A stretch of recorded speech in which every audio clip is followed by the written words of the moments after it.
Hi guys, what is up? I hope you're all having a wonderful Mandela Effect evening. Welcome to our open table discussion tonight. We have with us some of our regular guests here. We have Ty back with us. Hey Ty, good to have you, buddy. Thank you for having me. We also have Harold.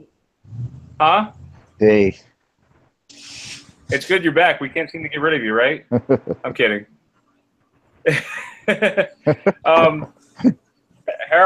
Harold is back, and we also have our newest member. We have Jensploration. And Jensploration, do you want to tell us a little bit about your channel?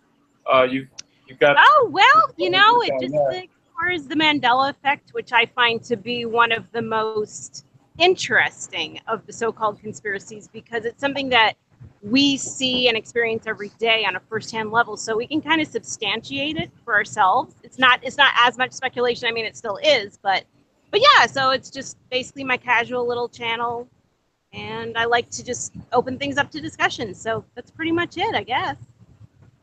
Sweet. Yeah. Yeah. Excellent. Since you're the newest, Jen, you know what? Good. Since you're the first, since you're new here, Jen, is there something on your mind that you wanted to discuss? Boy, I don't know. You know, the crazy thing is that Brian said he wanted to discuss the hurricanes, and I felt really bad because I'm like, oh my God, I've been on a news blackout all week. I don't know anything. You know, it's somebody else here. Hi, Michelle. Hey, Hi, Michelle. Hi, Michelle. Hold on, I'm trying to get it to work here. Okay, there we go. There you go. Hello, everyone. Hi. Hi. Hi, Michelle. Hi. Hold on, you guys. Somebody's echoing. Oh, yeah.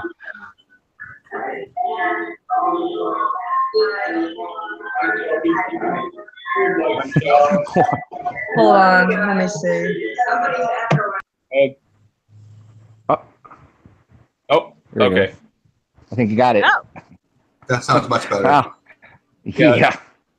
You have to be careful, because if you're playing and you're watching the live chat on one screen, you have to be careful and you have to mute that. Yeah. Now that sounded like reptilians.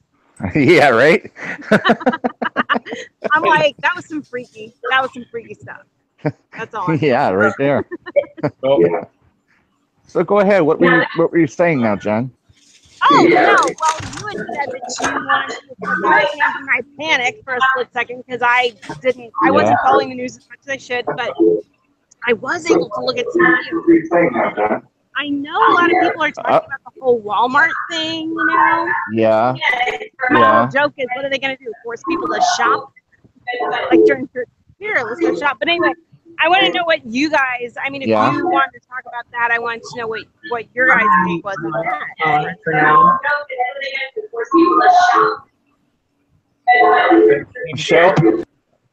Michelle, can you please? Yeah, there we go.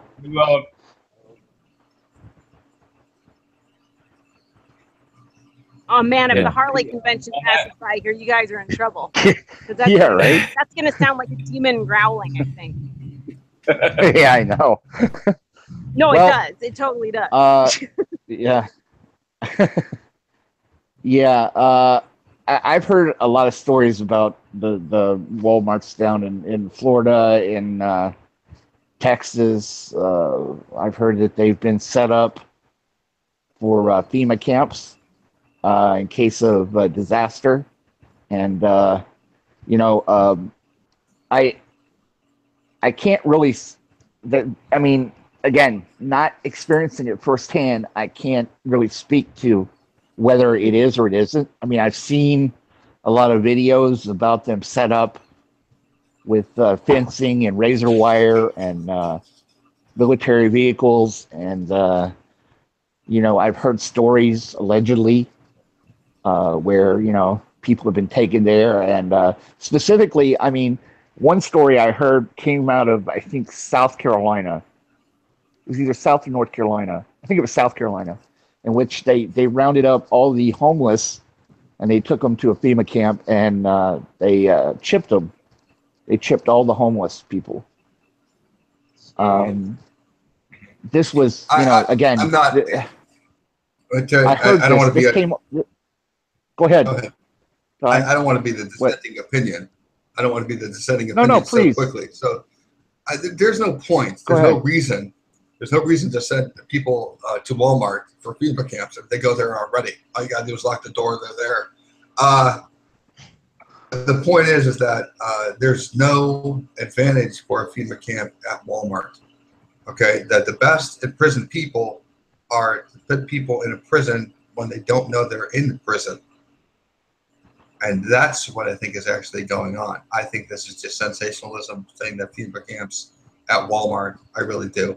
They might have some other plans for using Walmart, using the space maybe, but that's as far as I'll go. There's no way in the world in this country, especially down south, no way.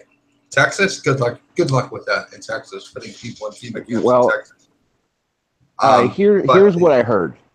And this has been verified. I mean, I have to look it up with actual news broadcasts, that they did actually take the homeless people and they did actually chip them, and they held them. They didn't want the homeless people on the streets, and I guess it was in South Carolina.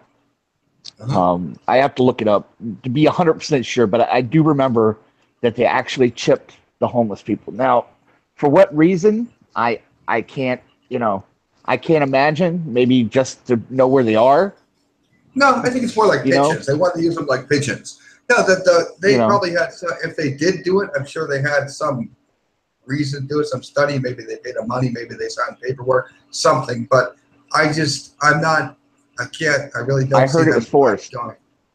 I heard it was forced, but I don't know. Again, Ty, I'm with you with this. I can't verify it without actually seeing it. I mean, I've seen it on YouTube, but disclaimer, if you saw it on YouTube, that's got to be real. But the point is, no. The point is that I have to say this. Okay, there's a lot of sensationalism. There's a lot of people trying to make something out of nothing. But again, having not seen it with my own eyes, I can't say that it exists. I've heard stories where, they've set up these places and they were actually digging under the Walmarts. For what reason, I have no idea. Again, they could be putting the prisons under the Walmarts, for all I know. I do have a disclaimer on what I just said. Yeah. Before Trump got elected, before I knew about the Mandela effect, before that, and I heard about the FEMA camps, I heard about declaring martial law. That's been going on for years. But I thought there was a really good possibility because of the way that things were looking. Now with the Mandela effect, now with things changing, being slanted a certain way, and they're not even slanted the same way. I'm sure you understand, Harold. They're not slanted the same way. Oh yeah. They're not it's not making sense. But you have to understand. You have to understand something. Okay. Here's what you got to understand. Regardless of who is running the government, the same people are running the government. Do you understand that? Okay, of course. Okay. The money is what runs. Money is what controls. Okay. I got to interrupt you. When I say, I'm not saying because Trump won, things are different. I'm saying I can't believe Trump won. I can't believe Trump. I can't. I know. I can. Not only can I believe it. Mandela effect. No. Not only can I not only can I believe that he won, I believe it was known before it even started. Now I can go that far to say that they already knew who was going to take it before it ever happened. And here's the thing: both Trump and Hillary Clinton are friends.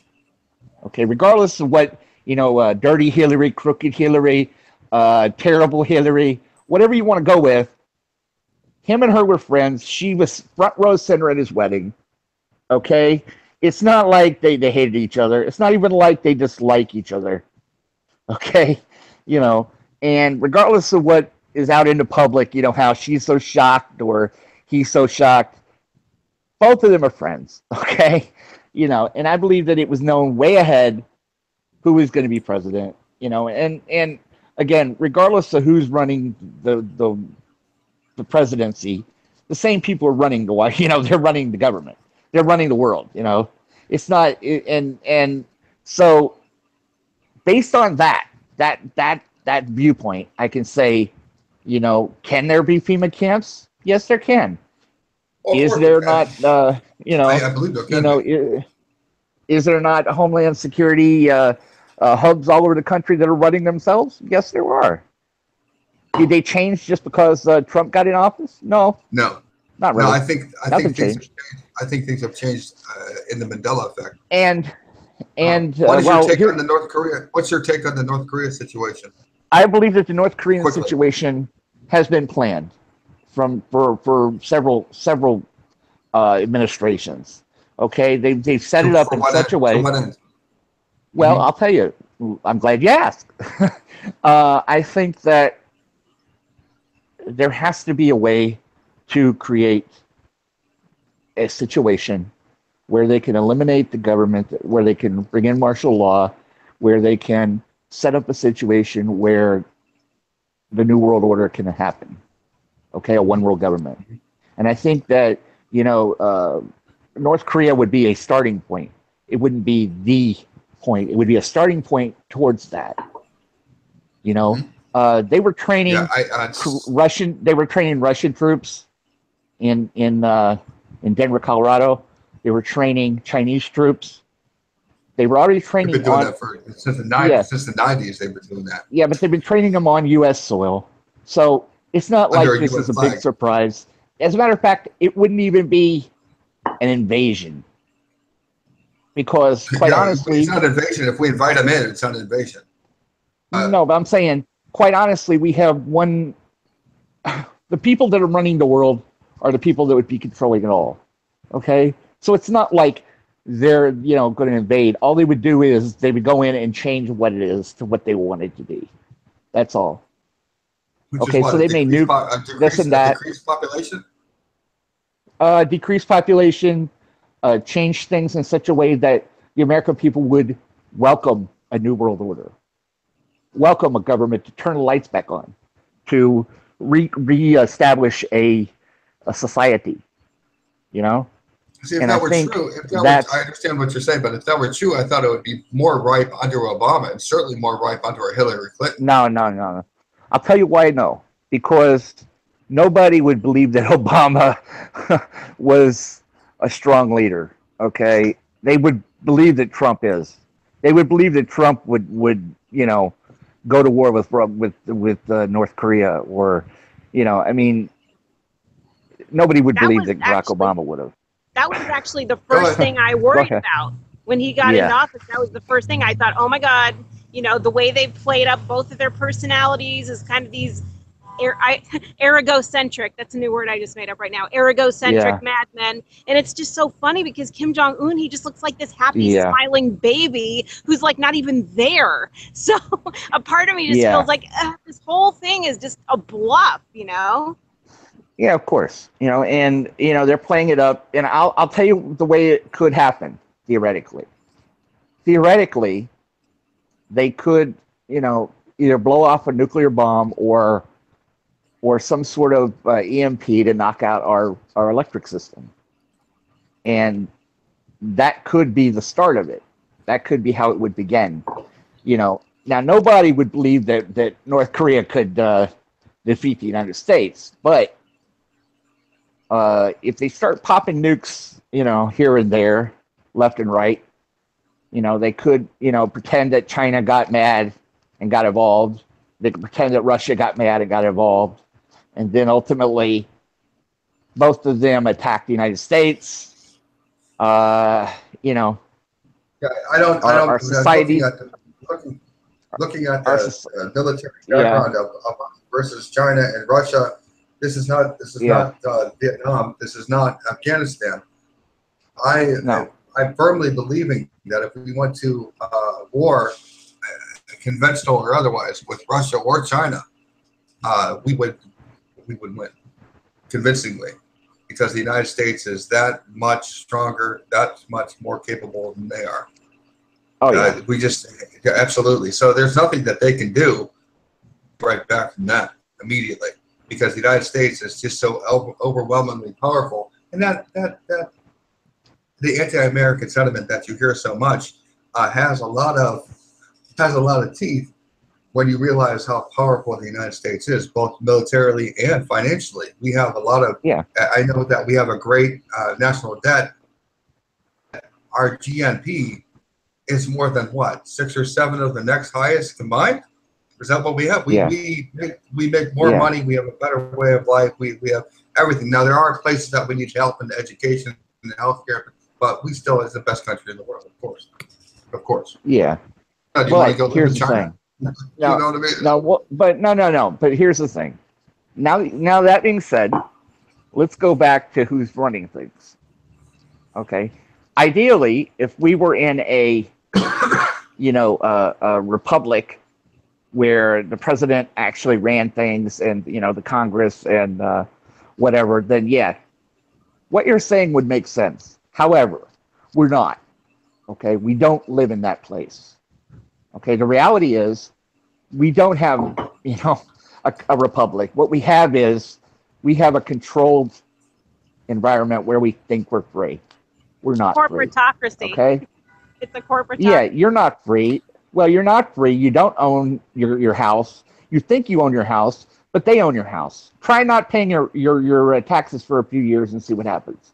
Okay, try. Of course, that is something different. But I got to throw in, this is something serious, because both of the new people here just did the same thing. They use words that I can't even spell. Every time you do that, you got to give Brian 50 cents every time you use words like that. Just you can use PayPal any way you want to do it. Corporatocracy is one. Egocentricity, I think you used as the other. That's $1 right there. He's got to come out on top somewhere. Just let you know, he's got a little cookie jar icon, I'm sure, somewhere there. You can just click on that and we'll be good. It'll lubricate. Yeah, well, that's why you're signing the papers between us, right? This is what I'm wondering. You guys, there's a reason why America's #1. Go ahead. You guys mentioned too, like an EMP. I'm curious about 2 things. Number one, why do we not? If it's such a serious threat, which I mean, it very well could be, but why are we hearing nothing about them? Number one, preparing for it. Number two, if anybody did release an explosion to create an EMP over the United States, wouldn't that kind of collapse the entire world? I mean, not to sound, I'm going to use another word again, ethnocentric, but wouldn't that kind of collapse everything regarding the economy? It's very hypothetical that they could do that to begin with, because there's got to be a strong enough blast radius, and there's really no way that you can defend against that. There's nothing that you can do. And when you talk about an EMP, you're talking about, they can take out our electrical grid, but the United States has thousands and thousands of nuclear weapons where we can obliterate every major city in the world right now. Now, we don't have to wait. Just hit a button. Every major city in the world right now would be gone within an hour, however long it takes to get the missile there. That really, they're on 24-hour standby. They're right there. Set off a EMP. And here's the thing. Now, if nuclear weapons were all that we had, that would be enough. But that's not all we have. we have our science is so far ahead. Yeah, but here's the thing. Right. Our black projects are so far ahead. We're talking 200 to 500 years ahead. We're talking about spaceships here. And I mean, you can laugh and say, well, I don't think so. I think so. That's not, yes, it is, though. I think they have. Just reading.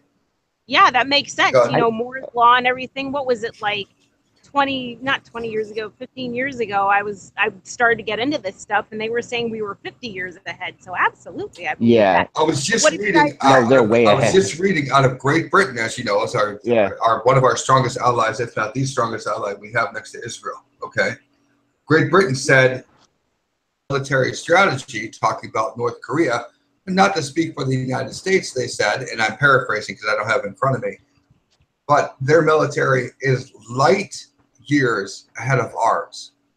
This is the military guy in the Great Britain said they are light years ahead of ours.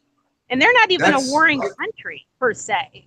For them to be light, in Great Britain is a very strong country in itself. What are they, right? Number 4 or 5 in the world? Yeah, something like that. Yeah, they've got nukes. Yeah, they're a very strong country, and they said they're light years ahead of the United States is light years ahead of them. So that is something to think. Yeah.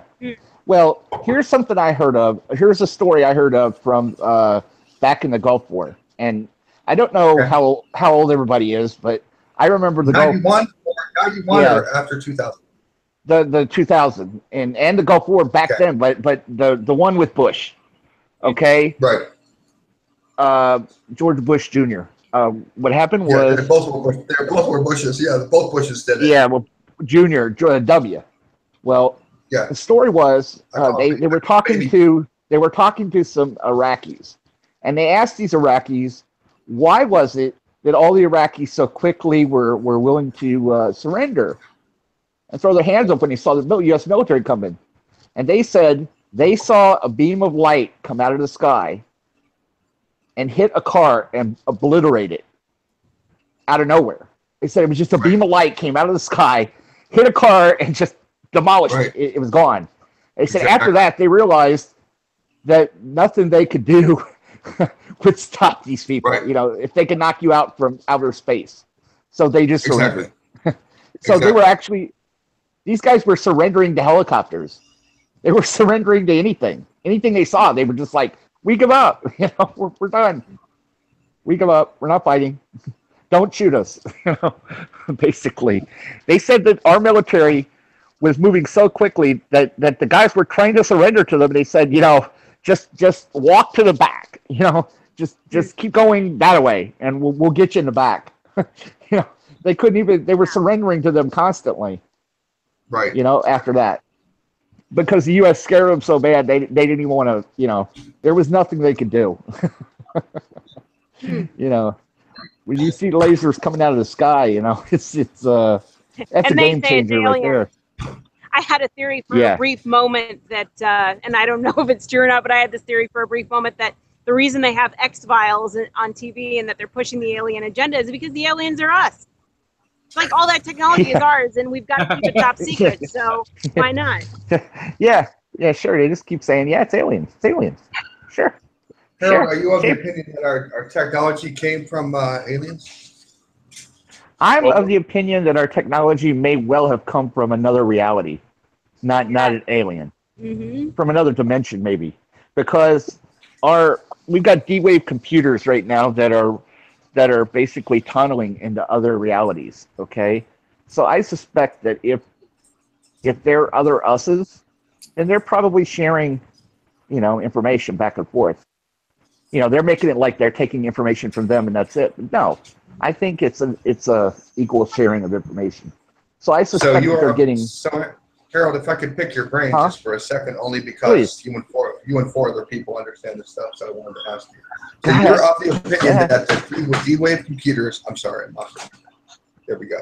You're of the opinion that D-Wave computers they're using them to mine resources from another reality, and I'm thinking that I'm tending to realities, not just one. Just finding other realities, and that in itself is creating an imbalance in our reality, and that's why we're seeing the Mandela effect. Well, that's one reason. Resources. I always wondered if it was partly a natural phenomenon, because I did do actually a video on a theoretical physicist. I think he was from Cal Poly, although I would have to double check. And he basically posits that realities are constantly bumping into each other, but I wonder if certain things we're doing are catalyzing that. Oh, they are. Say that again. I didn't quite get that. I didn't quite get that. They're bumping into each other and what? Right. Various realities are bumping up into, like, universes are bumping up into each other. Like, they're all like bubbles, and they're kind of vibrating, and they pulsate, and they bump into each other. So what I'm wondering is, any of our technology, what that's doing is catalyzing it. It's fueling it, you know? It's making it more pronounced. That's what I'm wondering. And then the other thing, too, is I wonder, because I heard about, somebody said something about God, it was this article I found years ago where they discussed somebody working on a space program, but it was a space program in the future. So they would go to work in the future every day, basically, and work in the space program. Really? Mm-hmm. Very, very strange.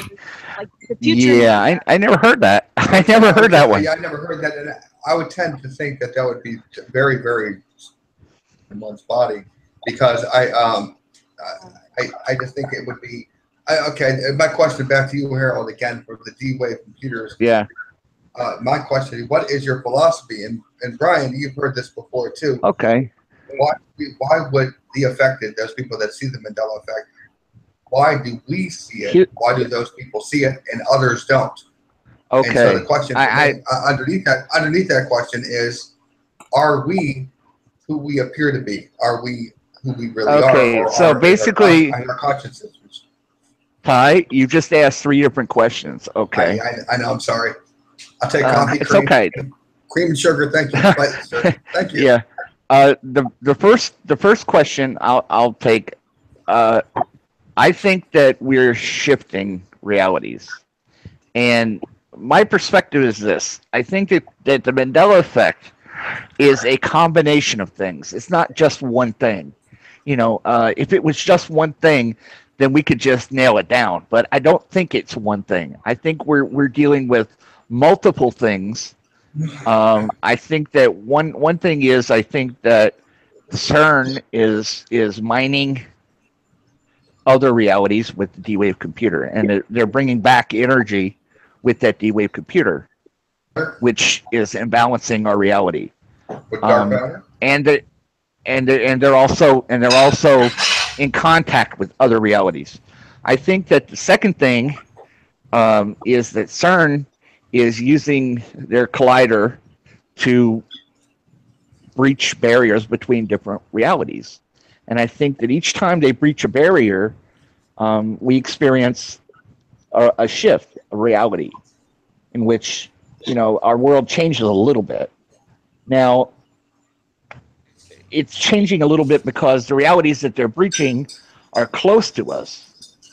Okay, they're close to our own thing. So maybe only it's maybe a 0.10% off or a 0.9% off. So you're not seeing major changes. You're seeing minor changes. That's like a fail-safe. That's what I call the fail-safe. But once that fail-safe goes, that's the scary part. If it goes. But well, once you start going out away from our reality, then you're going to see major changes. You're going to see changes like history changes. We're seeing minor history changes. Brian could tell you, we've been tracking some minor history changes. But what about the Mandela Brian? Well, what about Nelson Mandela's death? I mean, isn't that kind of a major history change already? Well, no, because see,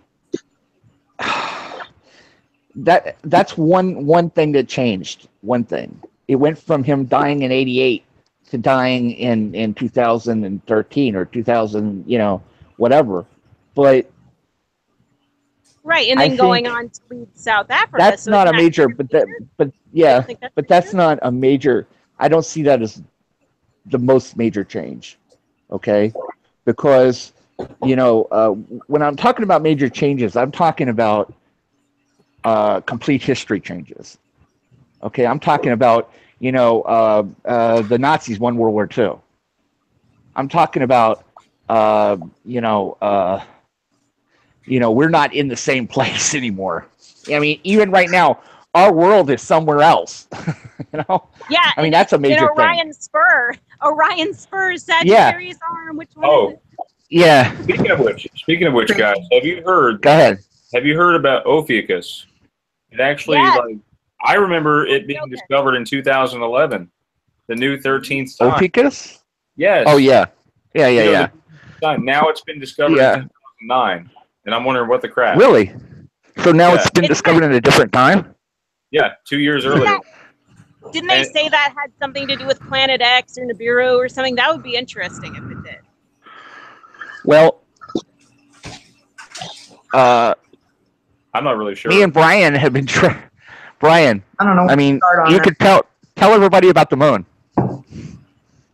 Oh, the moon. Tell everybody. Yeah. Tell us. Oh, and how Brian? Tell us about the moon. Well, it was supposed to be. You know how like you go through different cycles of the moon, and now it's not how it's supposed to be. You know, according to calendars and tracking, advanced tracking, it's not the same anymore. No. One night it was supposed to be a gibbous moon, which was it was waning, and my daughter took a picture of a full moon in the sky, and it was moving in a way that it wasn't supposed to be moving. Okay, you're supposed to move east to west, the moon. Yeah. Okay, you're not supposed to move north to south. Okay, the moon was moving north to south. Explain that, Harold. I don't know. That's a question, isn't it? Well, here's the thing. I'm looking for something that would be a universal theory. I'm looking for something that would explain everything. And I know what you're saying, that there's several different things going on at the same time. But what you said would not explain, as I said before, would not explain residuals. See, what are residuals, wouldn't it? I didn't even go into the other theories. I just picked two theories. I mean, there are other theories. One of them is mind control. They've been setting up Gwen towers, and now they're actually incorporating Gwen towers into cellular towers, and they're using this signal to change people. I mean, not change people in the sense of changing your reality, but they could theoretically, right? Because I know there's a lot of information, and I'm trying to pick out the most useful information. All right, you've heard of smart dust? Yes. Yes. Yeah. Yeah. No. Hi. Okay. No. Smart dust is a government creation. It's bad. Don't buy it from the guy in the corner. That's bad. No. Just letting you know. Bad smart dust. Well, smart dust was created. Buy from the medical industrial complex. Yes. Yeah, right. Well, that's because it's covered under the medical, so we're okay there. Yeah, it's a copay. No. A small copay. Small copay. No, what it is it's actually it's nanotechnology, basically, and they have several kinds. The first kind is a sensor, basically, and they can drop it anywhere, and they can basically get an idea of what's going on in that particular area. It'll actually send back signals telling them when people go by. That's one kind. The second kind is nanotechnology, and this nanotechnology can be inhaled. It can get in your food. It can go, through your skin. And this nanotechnology, I mean, theoretically speaking, it can change things, within you. And it can go into your brain. It can be used for a number of things. I'm scratching the surface, I'm sure, of what they actually could use it for. But specifically, once the 5G grid comes online. Oh, that's right. You were talking about 5G. I remember now. Go ahead. Yeah. They're saying that this 5G, through the smart dust and other things, could be used to control us. Okay, they're saying that they're going to want to try to get everybody chipped, and they'll be able to control you through these chips and through the smart dust. And Candace, who should have been on by now, but maybe she'll be on later, her view is that this nanotechnology is at least sort of responsible for the flip-flops. So they're actually making you see things that are not there. What's with all the disappearing S's then? Because I think smart dust is not like S. Yeah, I don't think that would be. I mean, it sounds. Well, she explains it. She explained. Let me explain. She explains it a lot better than I can, because she's saying that the nanites are created out of graphite. Okay, graphene, she calls it, and she says that these things could make you see something that's not there. Okay, they theoretically could get into your nerves and actually control those wavelengths to your brain. I'm of the opinion. I'm of the opinion that's not there. I'm just curious, what would they want us to see that's not there? Because I mean, that's a question, isn't it? Whatever they want. Whatever they want. But here's the thing. I don't. I'm done. Well, here's the thing. I know that a couple of things have been rolled out recently. One of them is a brain web that can be used to control computers. Okay. And the second one is they're saying that these chips that they put in your skin can actually be used to stop your heart if they really wanted to. They could actually send a pulse through it and stop your heart. Yeah. Okay, so they can control you that way. Now, the brainweb is being created by Elon Musk. He's the one that's doing it. Okay, and supposedly, you can put it. Now, I don't know if it's external or internal. In other words, I don't know if they're going to actually put it in your skull or on your head. I didn't read. I saw it in passing, just vaguely saw it because I was studying something else that night.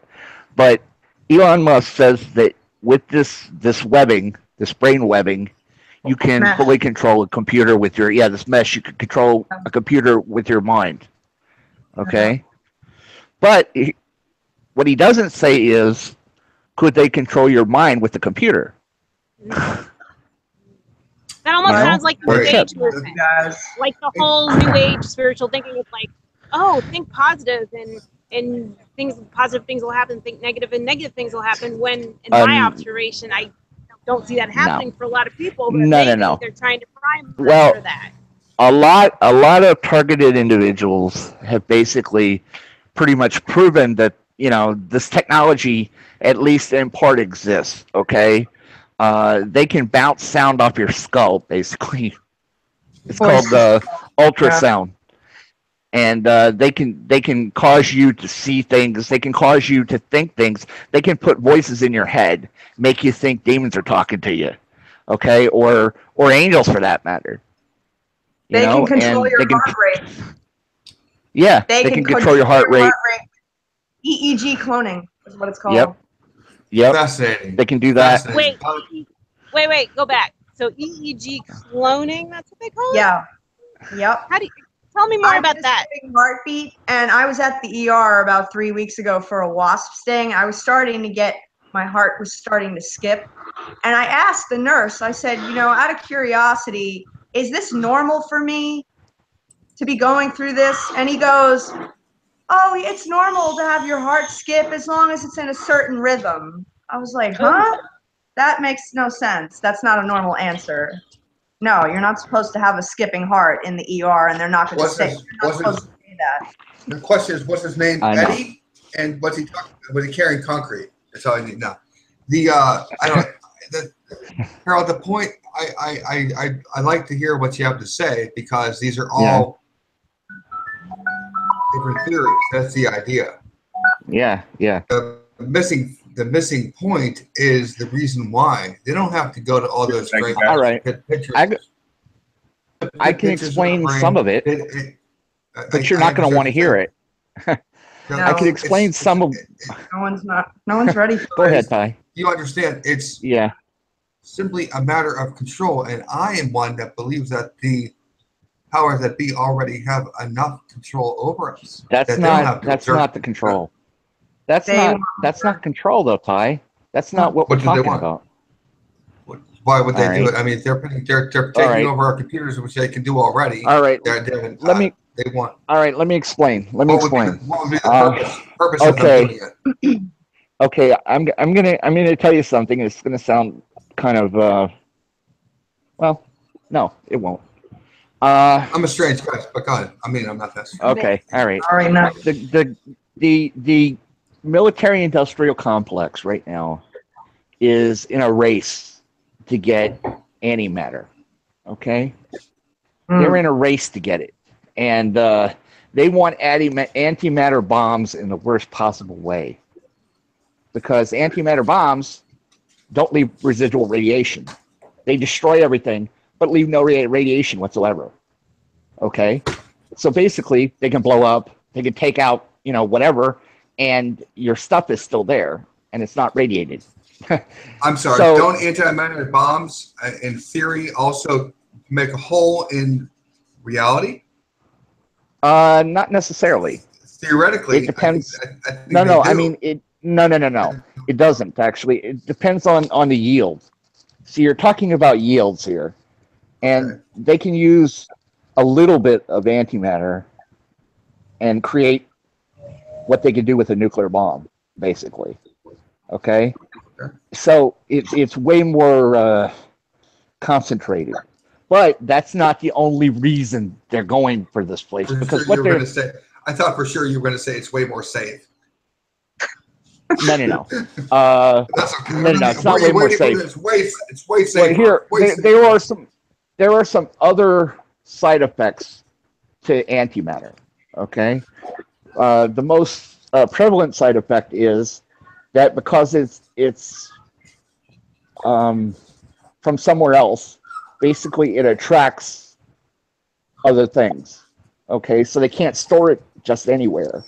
They tried to store it at a university, but what happened was people started having bad dreams, hauntings, demons showed up. It attracts things from that reality. Things, other dimensional things. Yes. Extra dimensional. Yes. It attracts them to that place. And it doesn't. Wasn't that the original problem with CERN? Was they thought they were going to break reality and kind of break open hell? That's what they said. Yeah. Well, all right. Ultimately, this antimatter reality, they believe, is also the pit. Okay. Now, I can buy it. Do you know what do you know what I mean by that? Sure, Washington D.C. Of course. Yeah, I know what the pit is. Yes, of course. I understand. Yeah. Okay. I understand. All right. Okay. So now, whether you're religious or not, whether you're an atheist, whatever, it doesn't really matter, because they believe that these beings are there in that place. Okay, and they're trying to break them out. Okay, plain and simple. So the Luciferians. Why do they want to break them out? Well, do you know why? They're brainwashed. Yeah. No. Well, I'll give you their answer. Yeah, what's their answer? Least That's from what I understand. From their answer, they believe he's a god. So basically, these people are Gnostics, where they think they're going to be wise and wonderful, and things are going to be great. Yeah. Well, they're Luciferians. I can buy into that. See, that is more believable. That's more believable. He's Luciferian. They're Luciferians, so they believe he's a god, and they believe that his fallen angels are old gods, small g. Right. Okay. Right. They were, and actually, if you want to do some research on this, they were bringing around something called the Ark of Triumph. Have you heard of it? Triumph with the T? Yeah, the Ark of Triumph. Yes. Well, they have one in Paris. Yeah, and they also have a couple. They were moving them around to different places. They wanted to bring one to New York. Okay, but what it was the Ark of Triumph. The Ark of Triumph is not an ark. Is it not a gateway? It's a gateway. It's an arch. Yeah, it's a gateway. Basically. Yeah, it's an arch. Yeah, it's a gateway. Yeah, that's what it is. And do they have what the lead guy, the guy who's the director? Is there winged serpents or seraphim around the thing? Yeah, something like that. Well, what it is it's actually it's an arch of Baal, what it was called, Baal. Okay, and the director of the project stated that this thing ball. was B-A-L-L, ball. B-A-A-L, ball. Yes, ball. Yeah. Originally, but they wanted to hide it. No, who said that? Who said ball? I did. No, who said it was ball? B-A-L-L. Did they say that? Or did you? No, B-A-A-L. Originally, that was the name. Right. They originally said that. That was the name? Yeah, but they changed it. Yeah, but they changed it to the Arc of Triumph because people were getting, they didn't want it in New York. They basically said. They said that it was called the Arc of Ball, B-A-A-L? Yeah, yes, Arch of Ball, yes. Yeah, we are in big trouble. Anybody that uses that name, B-A-A-L, it's for real. Yeah. Well, hold on. But let me explain what I was going to say. They changed it. They changed it to Arc of Triumph, okay, because people in New York didn't want it there. They said no, absolutely not. Don't bring it to New York. And I'm surprised. Some other places also had a problem. So they changed it to Arc of Triumph. They got it to New York, okay. And the director, when asked, he said that it's a beacon for other dimensions. Where'd they put it? In New York.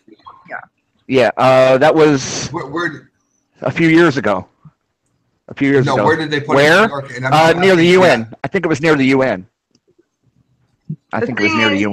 The thing is, if they figure out how to open these portals or dimensions, that's when it's really going to start. Yeah. I don't think they know exactly how they're supposed to do it yet, and that's why it's not happening, but they are searching for the answer, and I believe I can tell you. I can tell you why it's not happening. Would you like to know? Go ahead, Harold. Okay. The reason it's not happening is they didn't have enough power to breach the hyperspace barrier between the antimatter universe and our universe. So what they're doing is they're going to build a bigger CERN. It's already in the works. It'll be built within 2028 is when they're scheduling it to be completed. So it's already financed. They went to Bilderberg. Well, hold on, I just want to explain this. They went to Bilderberg, they asked for the money, and the money was given to them right away. No questions asked. Oh. They basically walked in and said, we need the money for this. They said, here you go. How big of a check do you need? And they wrote them a check. So now they're building it's going to be 3 times more powerful than the current CERN. Okay? In other words, it's going to be able to put out 3 times the energy that CERN is putting out at this point. Right now, CERN is putting out enough energy to affect the entire global magnetosphere. Yeah, okay. It went backwards. So now they're last month they reported it went backwards or the time was lost. Yeah. So they're building something so they're going to build something that's 3 times more powerful, with 3 times the power to reach barriers, basically. That's what they're building. And this is why they haven't been able to do the things they wanted to do, because they didn't have enough power. And they realized it. Which is why they're going to which is why they're breaching other universes, the Cold War. Right. I call dark matter. You're calling antimatter. Of course. Whatever you want to call it. You can call it, whatever. It is anyway. It is antimatter. It is antimatter. Yeah. I call it dark matter, but it is antimatter. Yeah. Well, this dark universe is the pit. It's the pit. And whether you want to call Lucifer, you could call Lucifer anything you want. You could call him a dimensional being. You could call him an archangel. You could call him whatever you want, but he's coming. Now, Harold. Okay. He's there. Just to let you know. Yeah. Go ahead. In your philosophy in your philosophy that you just came up with, and that you just said. First of all, the devil, you understand, he's not in hell. He's not in hell, not yet. Okay. No. He's in a he's in a pit. I know that. You're right. No, he's not in a pit. He's not in a pit. He is. It's in another universe. Another universe, correct? Yeah, another dimension. Another universe. Yeah. And hell, but there is a place, guys. There is a place that they actually refer to as a pit under hell, where demons are chained up under hell. This is Bible. They're actually chained up for that day. Now, if they're trying to breach that, if they found a way to breach that, these things, you got to understand, guys, biblically, okay? These things are not in hell. These things are under, they're in what's called in an abyss, in a pit, and they're chained up until the last days. They're supposed to be used. Okay, but here's the thing. I'm saying that. I'm saying it as to what you're saying.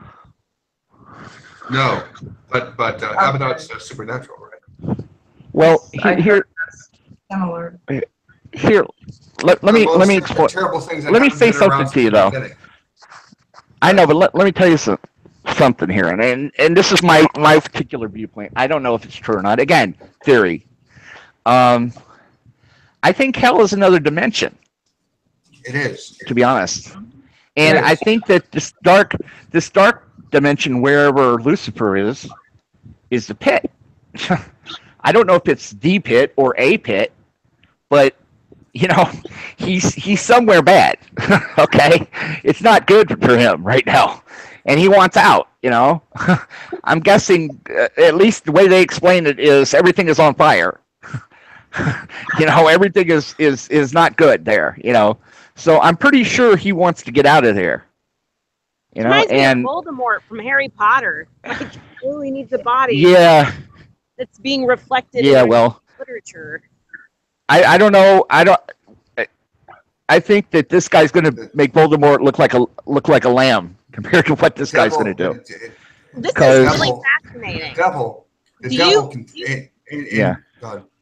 Sorry. Do you guys think? Here's my question. Do you guys think that there's an opposing force trying to sabotage this? Because I do remember years ago. When the Large Hadron Collider stopped? Yes. Yes, there is. A bird. There is. A bird flew over it with a baguette, which is hilarious because we all know now it's underground. And there was this whole theory.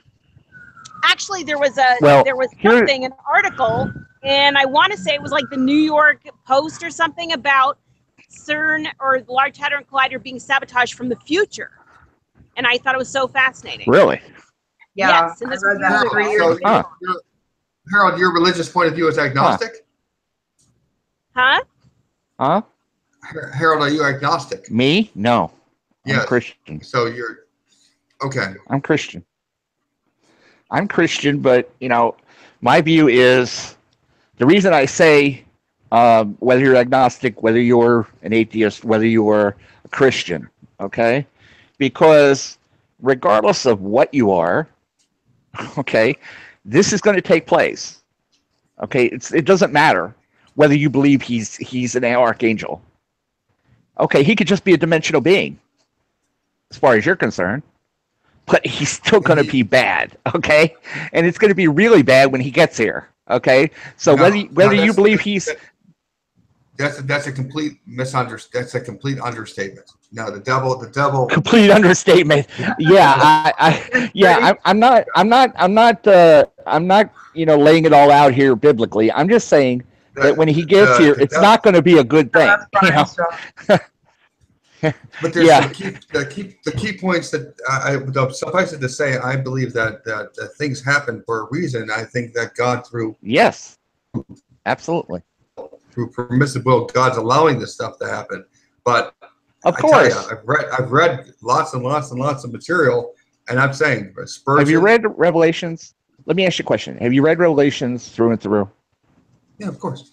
But reading because then listen, even Calvin, even Spurgeon, Ruckman. Yeah.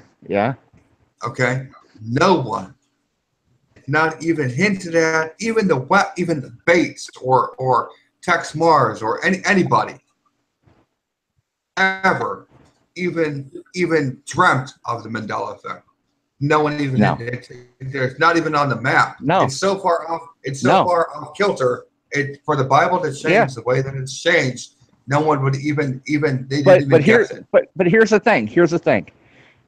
God told people that there would be a time when there was a famine of the word. In Daniel, there would be a time. There's a time, and there was a time. There was a time. But this isn't that time. And there is going to be a time, because understand, there's some things taking place here that have to take place. Okay, I mean, as a Christian, I know these things have to take place. Okay, and one of them is the Great Deception. Okay, the Great Deception is I think part of the Mandela Effect. I believe that people are separated. We're being separated. And there's two groups. There's the group that knows what's going on, and there's the group that just can't see it.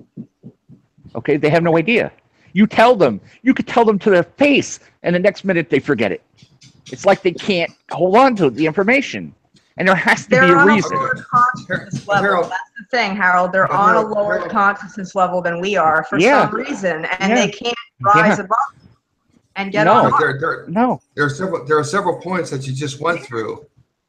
Michelle, all right, Michelle, and I, going back to the original set of questions I had, but you said that I had multiple questions. The question I had was, why do we see it and others don't, and others don't see it? Is there some reason why we see it? There's some abnormality that we have? Yes, there is. Second, part of that. There's a part B to this. There's a part B. This is big. Okay, what's the part B? I have different. I'm affected in a different way. I don't share the same memories as as Brian does. Okay. To go back and forth. Okay. Why in the world would my memories be different? All right.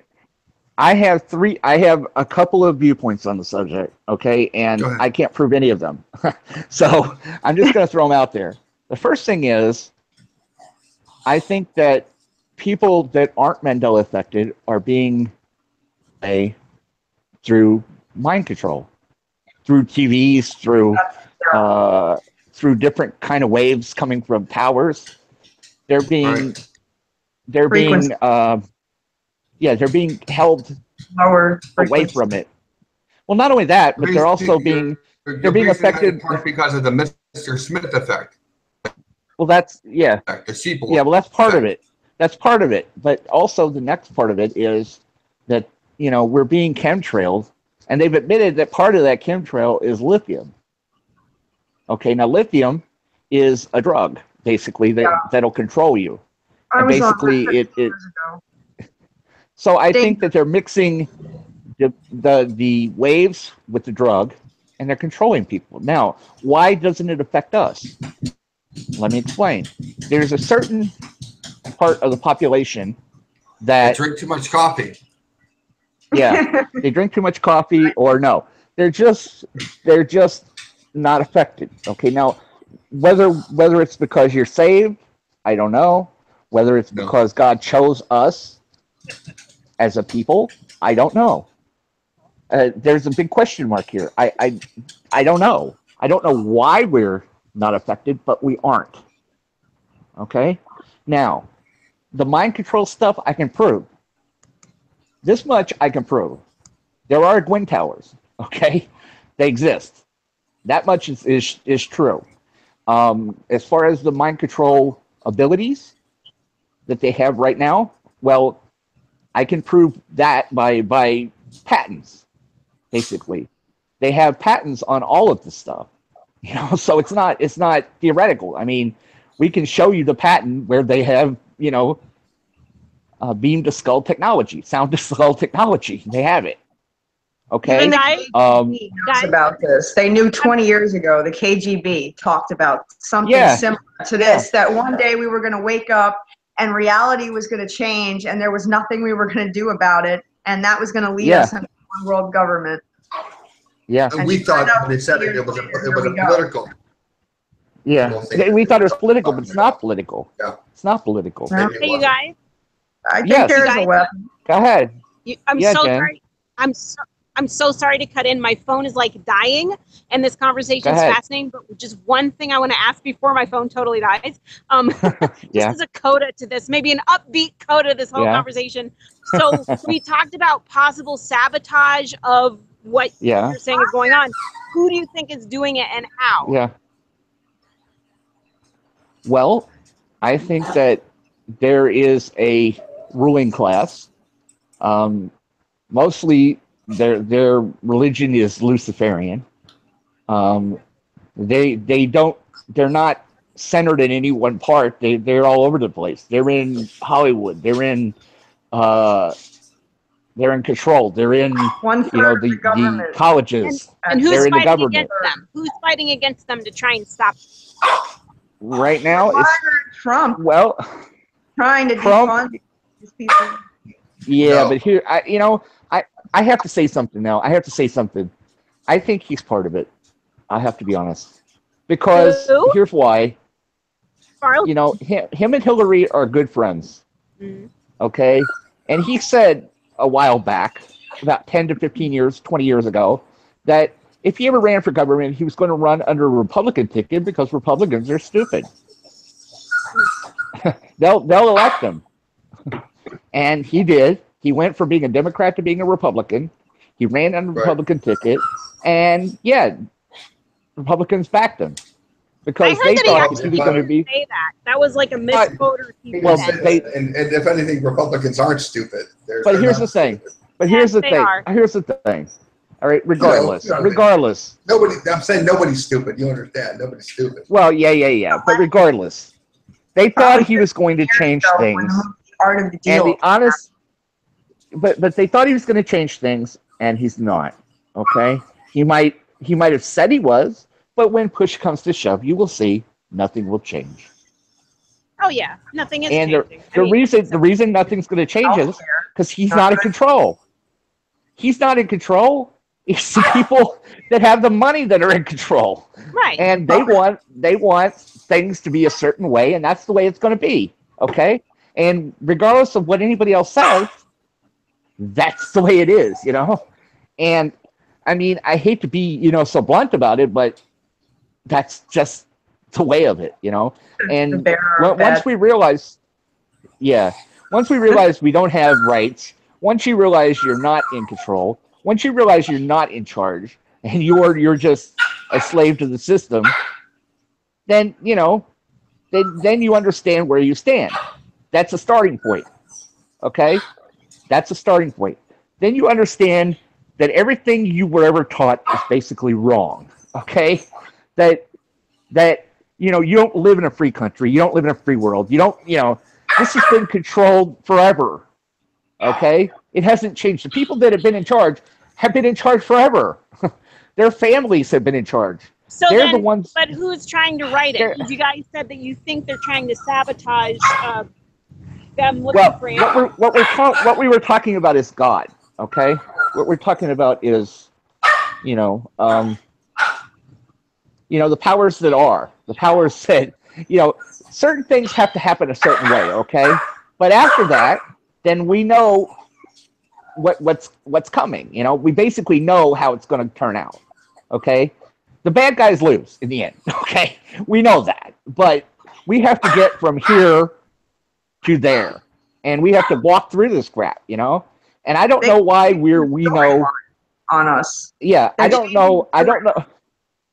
Of course they are. They're trying to change it because he's he's a liar.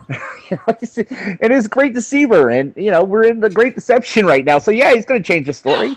He's going to try to make you believe a whole lot of things. Okay? And it says so. But here's the thing. It says so. If you read Revelations, it says that even the elect will be deceived. Could be deceived. No, it doesn't. It does, actually. Yeah, it does. But you don't it says that even the elect can be deceived. So if you hold on a second, Harold. I think it does. And I can prove it to you. The elect and you said so maybe they're talking about the leader. Even the elect. Hey, I just want to ask y'all something. So much. Go ahead, Brian. Can I? I'm sorry. I have Teresa back with us. Hey, Teresa. Oh, hey, Teresa. How are you? Hey, Teresa. Hey, Teresa. Hey, guys. She wants to share a delightful story with us. She woke up her bus driver on the way home. Oh, great. I mean, like wide-eyed, right? Wow. Teresa can take my place. My phone is dying. I'm so sorry, you guys, but I really appreciate coming on. On the bus, thank God. Sure. Jensploration. I believe the Mandela Effect. And he said, no. And I'm like, you want me to prove you wrong? And Jen. he's like, okay, bring it on. And I'm like, okay. I sort of asked him a question. The one that really got him was, and he goes, Thank you, Brian. Bye. Thanks, guys. You guys are gracious hosts. I hope to talk to you soon, and I will listen to the rest of your show off air when it re-airs. Okay, thank you so much for joining tonight. We hope to see you again, okay? Thank you for coming. Bye, Thanks, Jen. Brian. Thanks, guys. Have a great night. Bye. I didn't get to meet her. I know. We started kind of. Sorry, I'm late. No, it's okay. Everybody got off to a little bit of a late start tonight. I don't know what it was. I ran into some things myself. My mom, something happened with me and Ty were sparring back and forth, and I love Ty. This guy, he's one of the few people I can actually talk to. Huh? I said one of 4 people sitting here that actually understand when we open our mouths. You're in the house. Yeah. Oh my You're a God. good debater. I heard him That's the last time. That's part of the shift.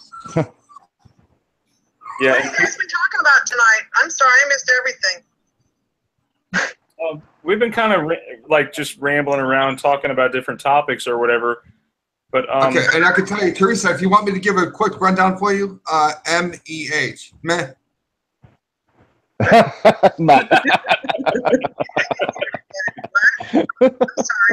What did he say? Yeah. That just sums it up right there. Ma. Ma. Ma. So basically, we're showing how much we know or don't know. I just wanted to let y'all know that I woke up my daughter and I used to believe her.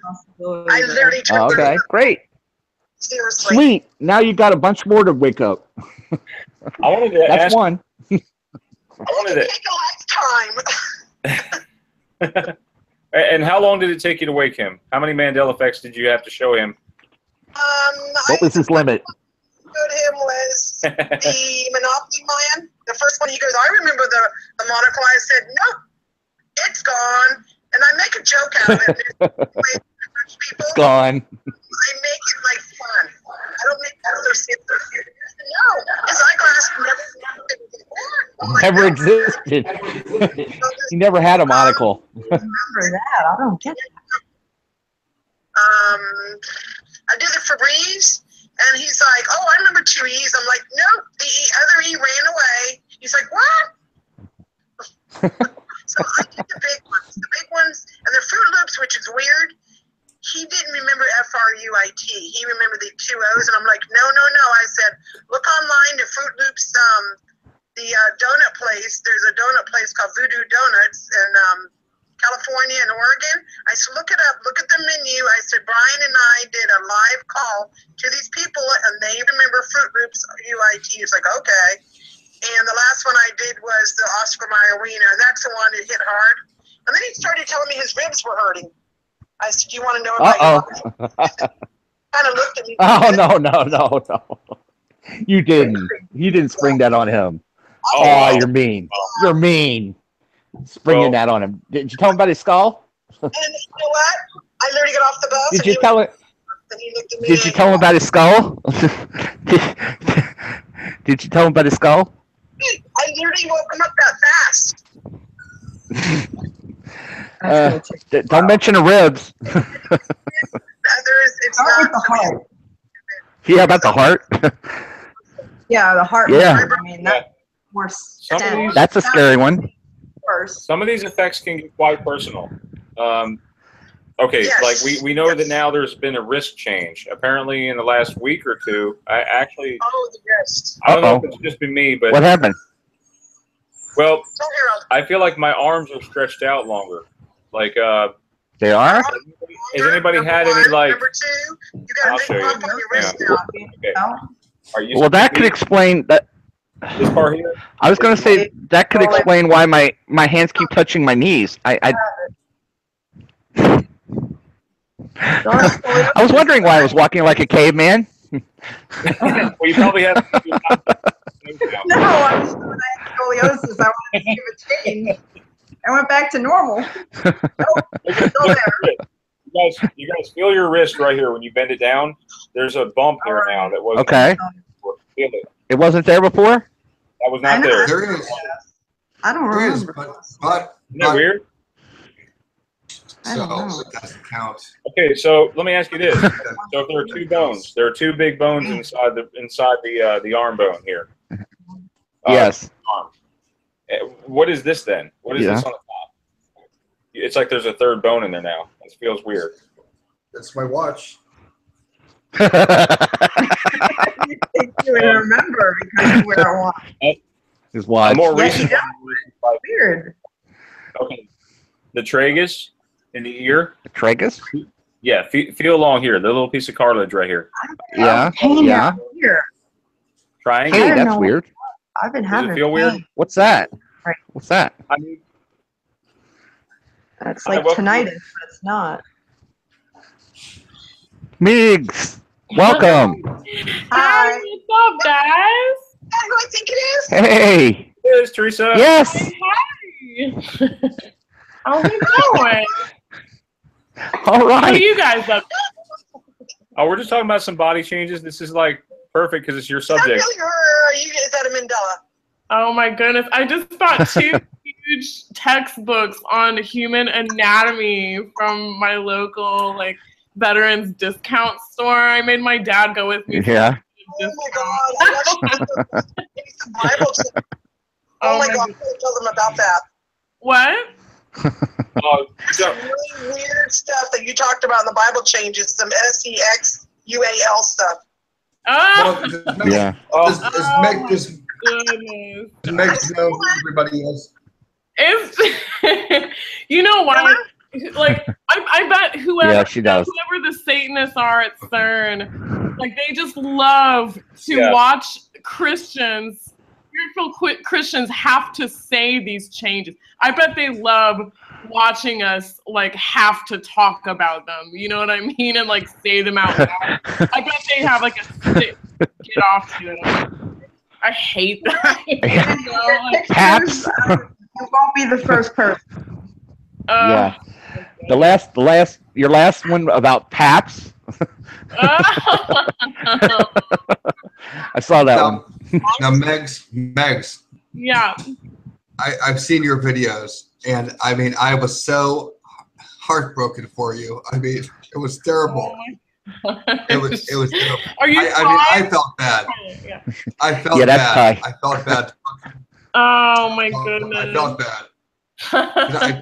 bad. I saw the changes too, but your reaction was delete that on Facebook. Yeah. But, Yeah. how was the response from your YouTube channel? Was it positive for you? Yeah, on my very most recent video you're talking about? No, just in general. In general, it's kind of all over the place, but overwhelmingly, people have been so awesome and understanding, and people get it, well, the people that see the changes get it, of course, and they're just everybody's freaking out right along with me, that who are Christians who see the changes. They're just okay, what is going on? Why are only? Well, I talked to what was the other one? I talked to one. I think it's One Harmony. I talked to One Harmony that does Bible changes too. Yeah. She got terrible backlash. She gets terrible backlash from people. Terrible. Yeah. She had a heck of a, she had a bad time. Yeah, it's strange. I mean, it's all over the board.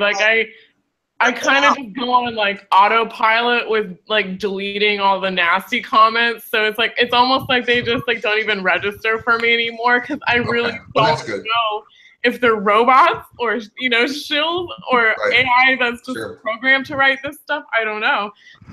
Sure. Yeah, don't let it affect. Because I know that Harold has a time of it being a moderator in his groups too, and I have a time of it sometimes. Yeah. On a YouTube channel, it's just you and what you said, and then they unload. And I was just, they demolish. Yeah. Yeah, they try I to. just can imagine you deleting everything. Delete. Delete. Yeah. Yeah. I guess I'm an optimist. I see the glass half full in that regard. I've trained my brain to only see and respond to the good comments. Right. All the piles and piles and piles of crappy, hateful comments. My brain doesn't even think about this anymore. I just don't even Megs, if I can ask you one personal question, not too personal, it's not too personal question, but if I can ask you one personal question, what is the most astounding Bible change that you've seen? Oh, where you couldn't believe it? That's a good question. That's a good question, Todd. That's a it is. really, really good question. It doesn't have to be the most astounding. It could be top 3, top 10. I don't care.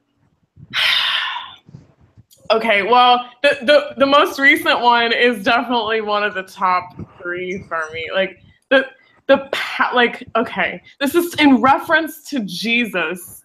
You know, he's giving a sermon, not the Sermon on the Mount, but he's talking about like, you know, getting like not coming back to sin because, you know, the demons will come back like times 7 and blah blah blah. And then this is a certain woman says to him, "Blessed is the womb you came out of," which is great. That's always how it was. And the paps which thou hast sucked. And it's like such a graphic, overtly sexual, bizarre thing to say to Jesus. I mean, that's just like one of the ones where I just had to do a video right away. I was just like, oh my god. Is that the verse where sin no more, that a worse thing cometh? What? Oh yeah, exactly. Yeah, it didn't say paps. It didn't say paps. No, absolutely not. Oh, there's one where it's 2 disciples talking to each other. Let me look it up real quick. It says, you know, they were getting, you know, excitedly talking about something, and then ... and then it says David exceeded. Like it. Okay, let me look it up. It's so terrible. It's basically like the gay, like homosexual agenda in there. Hold on, I have to show it to you guys. Have any trannies made it to the Bible yet? I'm sure. No. Transgenders? No. Oh wait, no. Hold on. I don't think so. That's not the key. Okay. Here's the verse. Here's the verse I was talking about. 1 Samuel 20:41. Yeah. And as soon as the lad was gone, David arose out of a place toward the south and fell on his face to the ground and bowed himself 3 times, and they kissed one another and wept with one another until David exceeded. Oh God! I just have no Where's that? words. Did you say that's in Kings? Did you say, or is that Samuel? Where was it? It's 1 Samuel 20:41. He bowed himself 3 times. They kissed one another, wept with one another until David exceeded. Like, which in this context, it's supposed to mean he was overcome. He was overcome. Yeah. But you see, like the way they twist these words, it's like so clearly just overtly sexual. I mean, it has a sexual connotation. There's just no way around it. Gosh, there's so many changes that are bad. I just can't even think of the worst ones. I used to have them hanging on my wall, and then I kept like having guests that wanted to come over, or like people wanted to come use the bathroom. So I was like, I gotta take these crazy Bible verses off my wall, or else people will think I'm just totally Well, I wanted to bring up one. After you put it on YouTube, it really doesn't matter who comes over. Right? Yeah, I know. Yeah, really. Yeah. Guys. Okay, Bible awareness. That's what it should be called. Found today.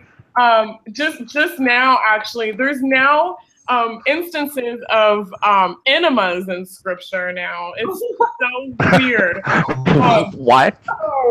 So now there's about 1 billion bowels. A billion bowels. A billion bowels. Okay. One of them I just read. You know, they talk about like progeny or offspring. So now they have weird ways of saying it. One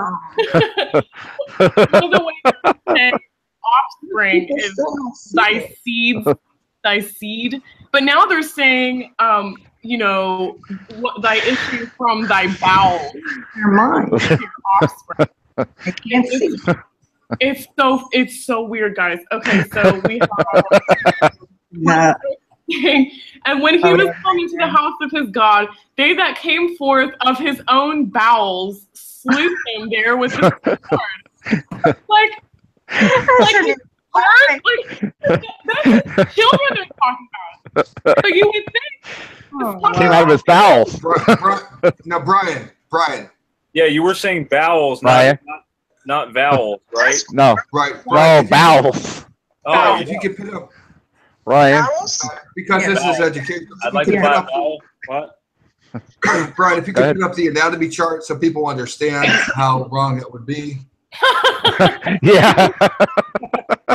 and then enema one, the enema one is like in the I forget which chapter I'm even. And it's like First Chronicles or something. And he clothed himself with cursing, like as with his garment. So let it come into his bowels like water, and like oil into his bones. Let it come into his bowels like water.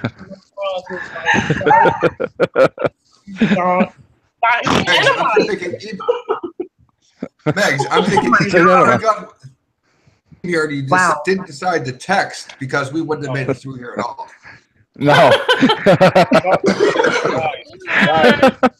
Guys, how about the power of suggestion, right? In the Bible, we have eunuchs from birth. That one gets me. We have which one, Brian? Okay, we have eunuchs from birth in Matthew 19, verse 12. They were born that way. They're just born that way. Wait. What do you mean, eunuchs? I thought eunuchs were from Jersey. No, they're from birth. Apparently, Lady Gaga said so. Born this way. I sound like her when I sing. Okay, Brian, I need that. You're hurting me, Migs. You're hurting me. I got quiet after I said that. I'm concerned about his mental health. What's that verse from Munich? Matthew 19:12. Right, thank you. Go ahead, read it. And it says, "For there are some eunuchs who were so born from their mother's womb, and there are some who were made eunuchs by men, and there are some eunuchs who have made themselves eunuchs for the kingdom of heaven's sake. He that is able to receive it, let him receive it." So you're born that way. Born that way. Man. Yeah. Yes. Apparently, some men were born like that back then. I was listening to Sophia's Smallstorm today, and she was saying how there's like an explosion of hermaphroditic babies, like an super increased rate of hermaphrodites being born, and she said due to all the estrogen they're exposed to in the womb with all this like all this stuff they give you, like medication and like all these plastics people are exposed to in vaccines. Like, I mean, wow. Megs, I gotta be honest with you. I almost lost it when you said there was an explosion of hermaphrodites. Explosion of hermaphrodites. That's even worse. It's even worse. Who are you gonna call? Who are you gonna call? I'm not gonna clean it up. Who are you gonna call?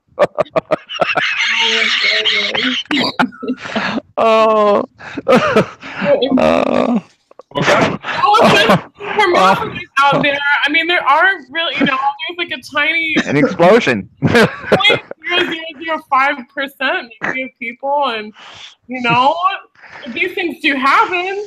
But like, I don't think I don't know about that. It was never in there before. It was never. Yes, you're right. You're right. What better way to also the population? It's about population. Right. I'm sorry. That's what they're doing, using the power of suggestion.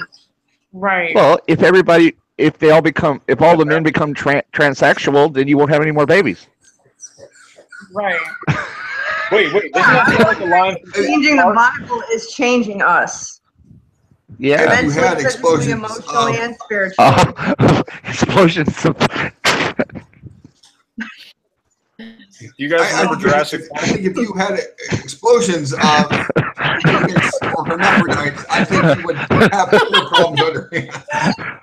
Oh my goodness. Would you like to see my baby? Would you like to see? Oh, I don't know what happened. You're a eunuch. Yeah, from birth.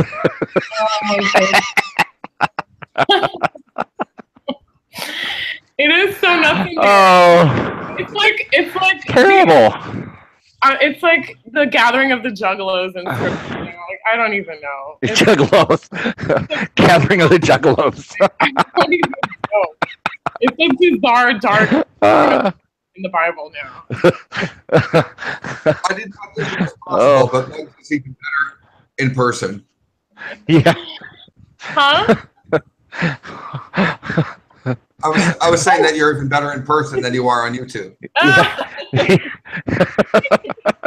Oh my gosh! You know what that conference says, and he's quoting Where? Our friend Yeshua. I'm not sure of his actual name. He says in the Spanish Bible, it says, "Where it was taken away thy sin, it is now. I will separate your lead particles." Yeah, it is so strange. I will separate your lead particles. Yeah. Well, it's really sad. It doesn't even make sense. And anyway, No. I mean, You'd think they'd at least notice the that world- fact, but no, they. Well, you know, Anyone would you know have there's Easter in the Bible now. Lead particles. Obviously. That's actually scary. That's why I don't talk to people anymore outside of the community. Yeah. wait, I gotta back up. Go ahead, Ty. No, you're not. Stay away from me, please. Separating lead particles is what you just said. I don't even know. Oh, not sin. Okay, he said, excuse me, it is taketh away thy tin, T-I-N, not sin. Okay, so tin, as in the metal, I don't even know how to explain. Why would they? So they said instead of Right. tin, they use lead particles for the Spanish Bible. It's just to make it that much bizarre. Ty, did you see that? Okay. Yes, I did. Thank you, Brian. Yeah. Yeah. Matrix is in the Bible 5 times apparently. Right, in the Matrix. Now, the thing is, I don't know if you knew this or not, Harold, but Matrix in the original Hebrew is actually Keanu Reeves. Yeah. Oh, I knew that. I heard that. Yeah. Although there was a sideline which was called Morpheus, but that's beside the point. The Parable of Morpheus. Right. Parable of Morpheus. Yeah. I'm thinking about the Matrix movie. Oh my gosh. Yeah. Oh, okay. This is another bizarre Go ahead, verse. Megs. I'm sorry. This is another bizarre verse that I thought of when you guys asked me like some of the weirdest verses. Okay, so now all the Levitical laws talk about how to deal with uncleanness and how to like hygiene, basically stuff like that. Right. EYA did a video on when a woman has her period, when it's that time of the month, they instead of like we used to say like the woman's uncleanness or whatever, it was vague terms. Now it says her flowers. It says her flowers. So Leviticus 15:24, and if any man lie with her at all, and her flowers be upon him. This is talking about. I looked this up today. This was talking about if a man lie with her during that time of the month. If any man lie with her at all, and her flowers be upon him, he shall be unclean 7 days, and all the bed whereon he lieth shall be unclean. What? And then it just goes on. And the rest of the paragraph is just talking about her flowers this, her flowers that, blah, blah, blah, blah, blah. Her period. Flowers, huh? Great. It's so weird. I need therapy after this. Seriously. It sounds like it's straight out of Common Core. Right. Yeah. Right. Core. That's what it's doing. Oh, gosh, it's bizarre. It sounds horrible. The most. Megs, I'm so sorry. How did you find this, Megs? Did you find it? When did you find this? EYA did a video of that about maybe like 8 months ago, but it's changed even more so than from when she did it. it's just getting more and more exaggerated. Right, which is a good point for anybody who's watching, that when we first looked at the Bible to now, the Bible's actually changed since the time that we looked at it, and that is another mystery of the effect itself, the Mandela Effect, quantum effect, is that it keeps changing. That's what I'm most concerned about. Right. Yeah. It got so much worse. I mean, I think I talked to a week ago about how, when I first saw the changes, there was like a little spreadsheet floating around of like maybe 35, but they were like tiny, like little tiny spelling changes, or like, Yeah, I only heard about 17.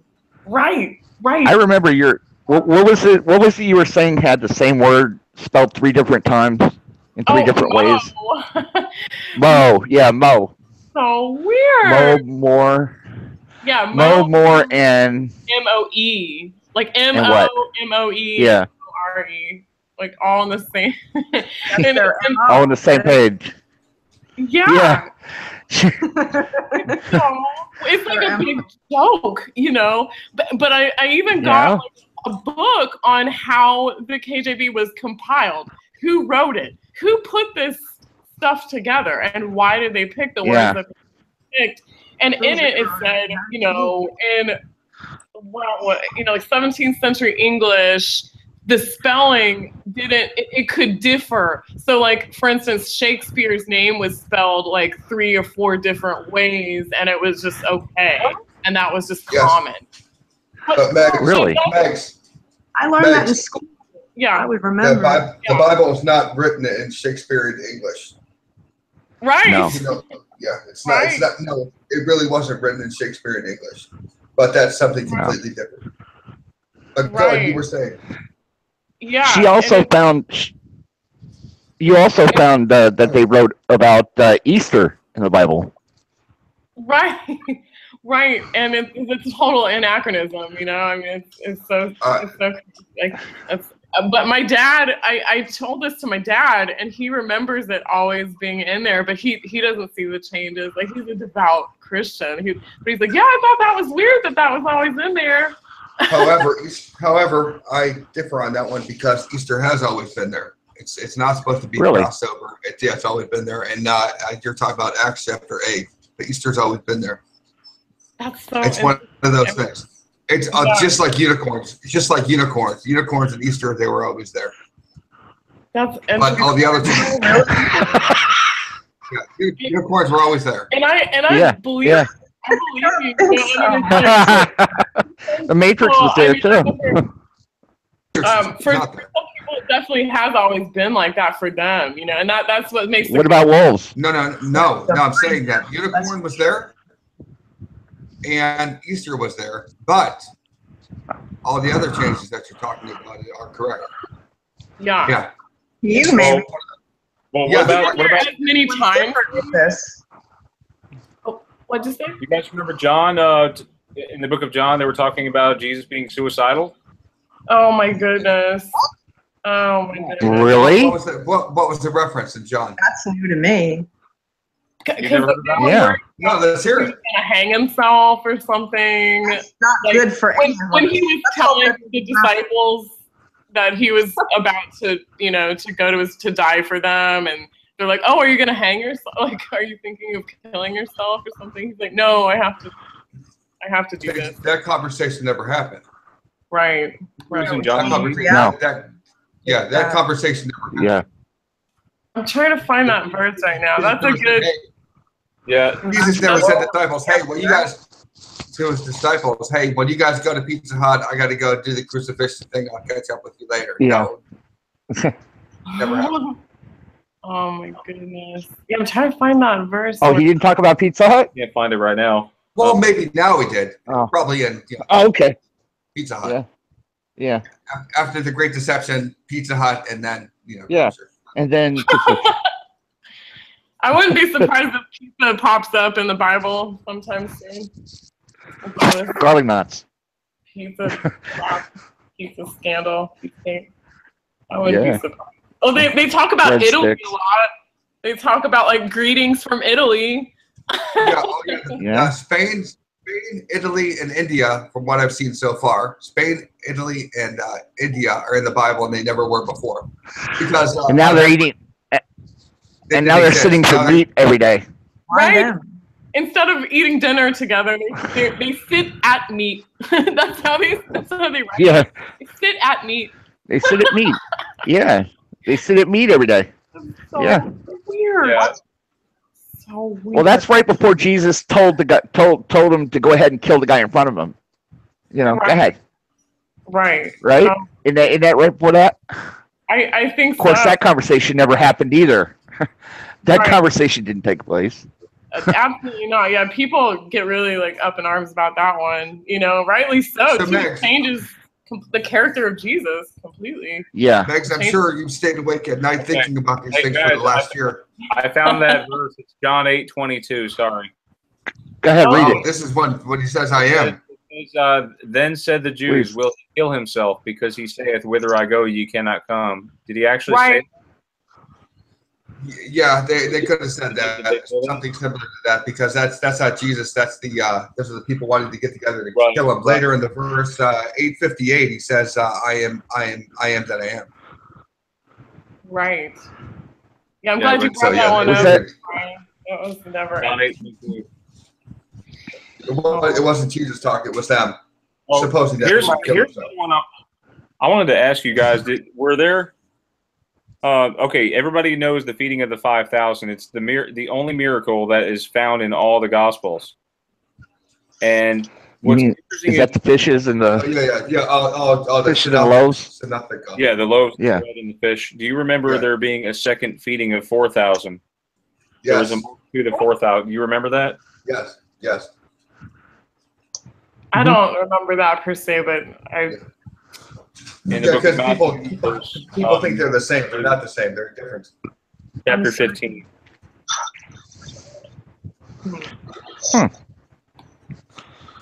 It's interesting because I've asked some ministers and they don't remember that, and I've actually asked a minister, about the Lord's Prayer. Oh, yeah, that's gotten so mangled. It just keeps changing. What's next? That does keep changing. What are we going to change next? Yeah. Well, that's the thing of the book, isn't it? What I'm looking for. What is it now? What is it right now? Well, I just took a picture of it. Hold on. Let me find it. Okay. I don't think why the media is bringing up about the Bible changes, at least. They're not even trying to say that that's cognitive dissonance or anything. Oh, but you know what? They're trying to. They said it's okay now. But they said it's okay now for the Bible to come back into schools. Yeah, I remember seeing it. Why now? Yeah, that's crazy. When it's crazy, okay.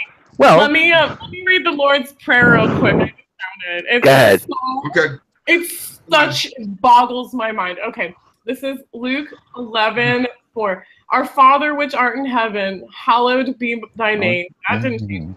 Thy kingdom come, thy will be done as in heaven, so in earth. What? Give us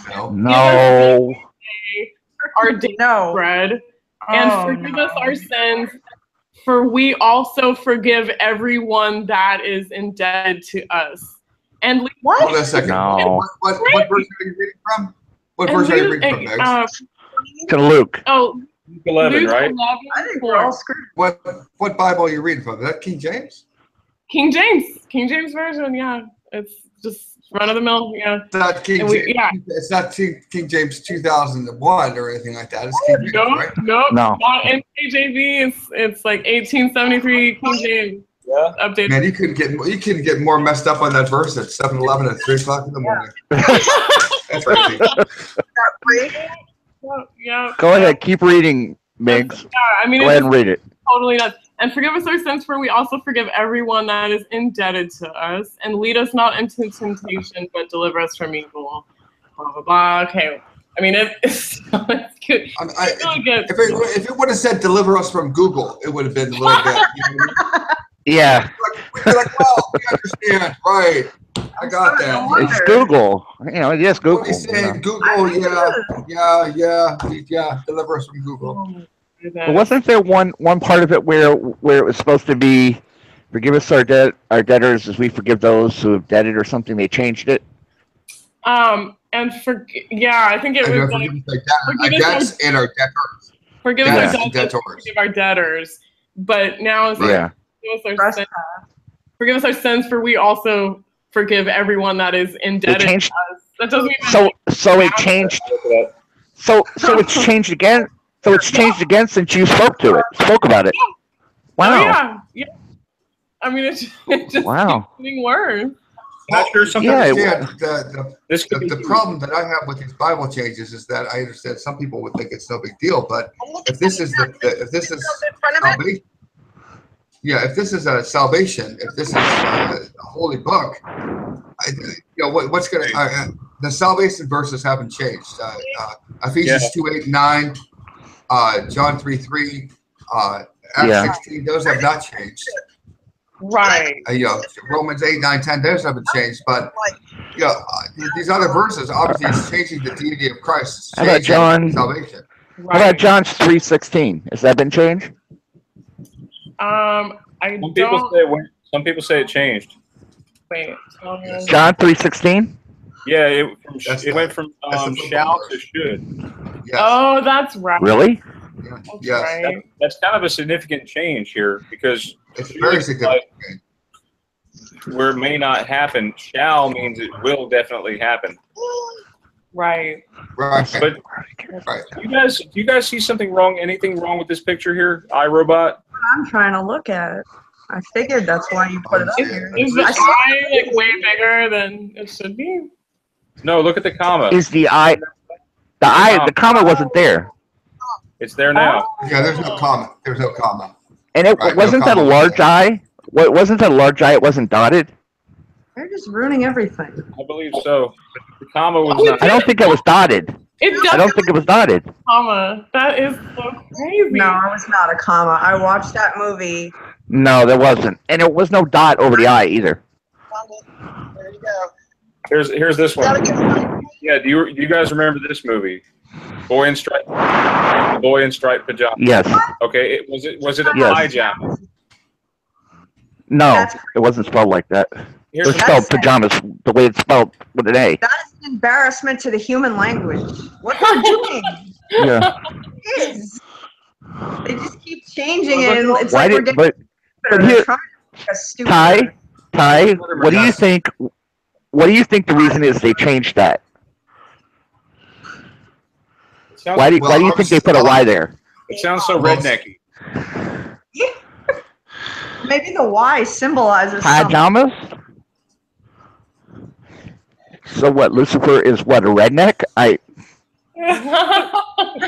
We're turning this into redneck world. Well, what it is the A in pajamas is inverted to a Y. Is what it is. That's why? What it looks like to me. But why? But why? Why? But why? Why would they do that? Why or why is what I'm saying. And why or why? Yeah. Yeah. Is it something about the shape of the Y? I don't even know it. The chalice? You're talking about a chalice is what you're talking about. Like yeah, that's what it is. Kind of like about a cup. About a cup. A chalice. Huh. That's what you're alerted to that? I don't know. But it definitely doesn't make sense. Or martini glass. I don't know. But it's obviously that's wrong. Yeah, but this is not the only one that they changed to a Y. Right. There have been others that Brian has followed. Down. A sort of. Could that be, could it be a tetrahedron? Maybe that was like what Jim Carrey was talking about. Maybe. They're digitalizing reality is what I'm found out. It's what everyone's. The flux capacitor. Is that what it is? Maybe. It looks like a. Oh look, you're right. It's a Y. 98.8 kilowatts. 1.21 gigawatts. Find the letters in the. I'm looking at them and they're all merged. Yeah. I think that Jim Carrey knows what's going on. Honestly. And the P. Yeah. I just posted a video. R.I.P. and Omega is Latin, correct? Is Alpha and Omega Latin? Yes, it's Latin. Bring up, Brian. Bring up the Latin alphabet. Pi could stand for the mathematicianal type of. No. I'm looking at the Y. Pi is nice, but bring up that Latin alphabet. Let's see what we got here for Y. Oh, Shireen Zephyrian in the chat says Revelations. Interesting you call it that because it is Revelation now. What is Y? What does Y stand for? What is Y? What is that? Huh. It's top. Where, that one? It's a hook. Top. Oh, that's a W. Yeah. It's a hook. That's a Y and that's a hook. It has a hook. One person. Still doesn't look like that. Interesting. Close enough. It is a Y. There is another Y. There's a fish. The Y type thing. How do we know it's not hieroglyphic? Did you look into that? I just took Latin. I'm just throwing out suggestions of what it could be being made from the Dark Age type language. I was trying to tie it into Latin because Latin's a dead language. If they want to bring it back, this is it right here. And that's what they use in satanic rituals and stuff. That's how they chant. They chant in Latin. That's a good point. That 3 or 4 other kinds of languages. Yeah, they well, then they use other languages. They use Greek. They use. How many of you guys? Several others. Yes. How many of you guys remember Lord of the Sabaoth being in the Bible? Lord of the Sabaoth. That's really Sabaoth? I know what you're talking about. I don't remember that in there. Where's that, Brian? Doesn't even sound right. No. Yeah. In the Bible. Seven. Seven. Yes. What is the Lord of those? Sabaoth. Jesus Christ. Yeah, Jesus Christ, Lord of Sabbath. Yeah, Lord, yeah. Armies. See right here the LXX right there. See the LXX? Yeah. Yes, it's Sabaoth is a transliteration, so throw it out. Doesn't mean anything. 70 means Sabbath. Interesting. Oh, did you guys know that Sabbath in the King James Version, nowhere in the whole Bible in the King James Version is it capitalized. It's just not capitalized anymore. But in every other version, every other translation, Sabbath is capitalized. That's just strange. Unfortunate because it is capitalized. But you also, but Migs, didn't you also say that there were some places where the Lord wasn't capitalized? Oh, right. That's okay. The pronouns for God and Jesus and the Holy Spirit, they're not capitalized at all anymore. Like he and him. Like I remember that because I always, thought that was interesting as a kid looking through my dad's Bible, my dad's KJV. I was like, wow. That would be challenging the deity of Christ then. They're attacking the deity of Christ. Exactly. Yeah. Now it's just not capitalized anymore at all. His pronouns are not at all. Frying pan. Good. We'll look up frying pan. Yeah. Interesting. Leviticus. Of course, because in Leviticus, of course, when you're done, you use the frying pan. What? Sure. Leviticus 7 and 9. I'll read it for you, Brian. Out of thy frying pan into the fire. It's there. Like, close my eyes is going to go away. No. Dressed in the frying pan. Yikes. So crazy. And we have what? Well, then you could muffler now or something like that. We have couch in there, that's for sure. Mufflers there. Yeah, couch is there. Yeah, couch is there. Couch is bad. Couch. I did a little bit of a background on couch. Did anybody do a background on couch at all? No. Couch 1800s, 18 something. No. Couch is an American term. In England, they call them. Wow. Yes, in England they call them settees. Oh right. Really? Good point. Yeah. So. Really? There are only couches here. The translators of the KJV would have no reason to use that word at all. They wouldn't know where. They wouldn't even know about it.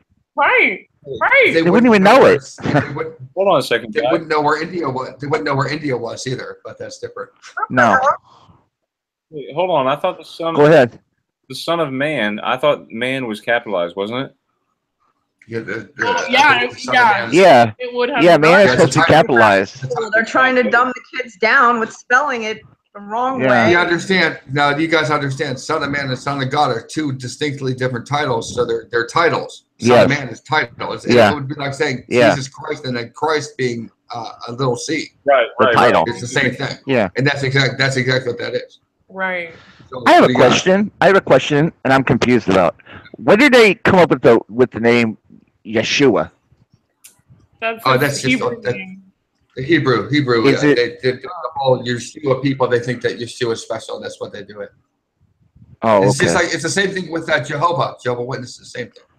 Even though that the name is there, and even though that they think it's a big deal, what is the difference between Yeshua and Jehovah? What's the difference? Yeah, none. What? There is no difference, right? Exactly. There's no difference between that and Jesus Christ. The same. And Jesus Christ. Okay, I just didn't know. Yeah, some people even thought that was a Mandela effect, and I can see how you would think that, but it's just people want to it's a way of respecting him more by using his original name instead of the Germanicized version of. Yeah, I have a completely different viewpoint on that, but that's I respect your opinion there. Yeah, that's what people think. Yeah, but anyway. So I'm aware of the Mandela effect. You said in 2016. Yeah, it was last. It would have been July of last year. Yeah, it was when I first started waking up to it. May, how about you, Harold? Me, probably about April of last year. See, and how about you? Yeah. Melissa, is it? Michelle. Michelle, how about you didn't have your name there? You took your name down. Because I had a very specific dream that was very vivid, and it was of a tsunami coming at me. And then I woke up, and then all of a sudden I started noticing everything. Knowing about the Mandela effect. So then the tsunami hit you. The Mandela could be future events. I don't know. It was pretty clear. How about you, Ty? When did you learn about it, Ty? April 2016. April to May. Wow. That's what happened. Wow. So right when I did, huh? 16 for me as well. I just don't remember the month. Yeah. But it was after. You know who You know who the first Mandela thing I saw about? The first person on YouTube? Migs. What? Yes. You're the first person I saw on YouTube. I was fairly late to the party. I was like, yeah, you're the first person. I was looking up things in the browser, but I never went to YouTube. So when I finally went to YouTube, you were the first one that came up. Oh, that's insane. When you typed. Don't you remember? Yeah, don't you remember when I was writing little things? I wrote little things to you from time to time, telling you to keep going and don't worry about what people say. And oh my gosh, that's so sweet of you. I get crazy amount of emails, so I'm sorry if I didn't respond right away. Nah, it's okay, but just so you know, you were the first. You were my first Mandela. Oh, that's amazing. Wow. Well, praise God. It's funny. Like I was just telling somebody else, like I used to have this thing, like before I woke up, like my whole personality changed when I woke up to the Mandela effect. Like it's crazy. Like before I was a street performer as a mime. Like I didn't want to talk at all. Like I did not want to talk. I actually wanted to I was thinking about Really? That's the largest Mandela effect I've ever heard. What are you talking about? You didn't talk at all? What I heard was that you were mute before the Mandela effect. And now you talk. Praise God. Now you're talking. Now you're talking. Now you're talking. You meant that way. That is God intervening in my life. I guess. That's all glory to God. I hated talking before. I wanted to get surgery on my vocal cords to not talk. How is that even possible? Don't. I think I think perhaps you found sugar. Yeah. Maybe. I think you found some sugar, and that's what happened. You are so happy. She's such a happy person. She's so happy. Super depressed and withdrawn, totally isolated. I'm kind of torn. I'm kind of torn if I want to be around or I don't want to be around. If you ever see a sale on shoes, That would be, you know what I mean? It would be something, I'm sure. There's shoes now in the Bible too. That's an anachronism. Yeah. It's like sandals, these shoes. Anyway, yeah, You're dying over here. I'll have to put together like a presentation of like my mime character. I was seriously like mostly a street performer and like busker before. You were also an artist. You were also an artist. And I still paint. And you had a studio. Yeah. And you had a studio. But I ever since Harold sounds more and more like a classic. I'm a singer. I can't. I was a singer too. Sounds more and more. Harold sounds more and more like a closet admirer there, Megs. He knows quite a lot about you. Well, the reason I know that is because she told her story one time. Oh, right, of course. I know, of course. She told her whole story about how she got into this, and one part of it was she was actually starting to read the Bible to debunk it. Right. Because she was anti-Bible, and then she became 4 years ago. Yeah. But yeah. It's I'm glad that God was leading me to do that. Now, I used to bring my Bible to like bars in New Orleans when I was finished like busking and stuff. You were very popular in New Orleans, of course. Very popular. The girl who brings the Bible to the bar. Yeah, right. All right, who's a Christian lineup? I'm going to debunk you. Right. But I think God was leading me to do that even as an atheist, so I would have a refresher almost, like when the Mandela Effect rolled around. But I'm telling you, I like gave up my entire everything. I sold everything, all my possessions, and like moved cities to just have time to like investigate the Mandela Effect. And I've heard of a couple other people that has impacted their lives like that. But I'm just like, why isn't everybody doing that? You know, how many subscribers do you have to your channel now, Megs? What? Subscribers do you have to your channel now, Megs? Oh, I think like 2,600 or something. Last time we checked. That's great. That's yeah, great. I mean, it's crazy. Man, I can't. I really sometimes I wake up. I'm just like, whoa! I can't believe how did we all get here? This is insane. Yeah. So what even is here at this point? Megs, I want to ask you, do you have any I want to say, do you have any theory on why we're going through this? Yeah, in one of my last videos I was saying, giving a list of all the disasters that are happening around the world right now, and there's like wars and rumors of wars and all these disasters. I think the Mandela Effect last year was like one of the first rounds of God's judgment upon this world, but he's pouring out his mercy right now because it really is waking up, and God knows this. It's waking people up. It woke me up. It brought me to God because I was looking at when you open the Bible now, you are looking the supernatural in the face. You're looking into, first of all, you're seeing like God's word is real, but you're also seeing like the powers that be of this world, the Satanists. This is their high witchcraft, quantum black magic. I don't know, but end of the story is like, bottom line is we're looking the supernatural in the face, and you have to make a decision about what you do with that. Because I'm coming from the background where I didn't think anything was supernatural. I didn't have any room in my life for anything to be supernatural. I needed it to be, everything meant nothing. I needed everything to be meaningless to suit my like depressive tendencies and stuff. Like I needed everything to just match up to the Elliott Smith song I was listening to at any given moment. So it's good to hear that. It sounds like you turned the negative experience into a positive experience. Right. And so many other people now are waking up that way. And it's like half through the Bible changes and half through the flat earth. Like those two are bringing people to God, and just changing people's lives.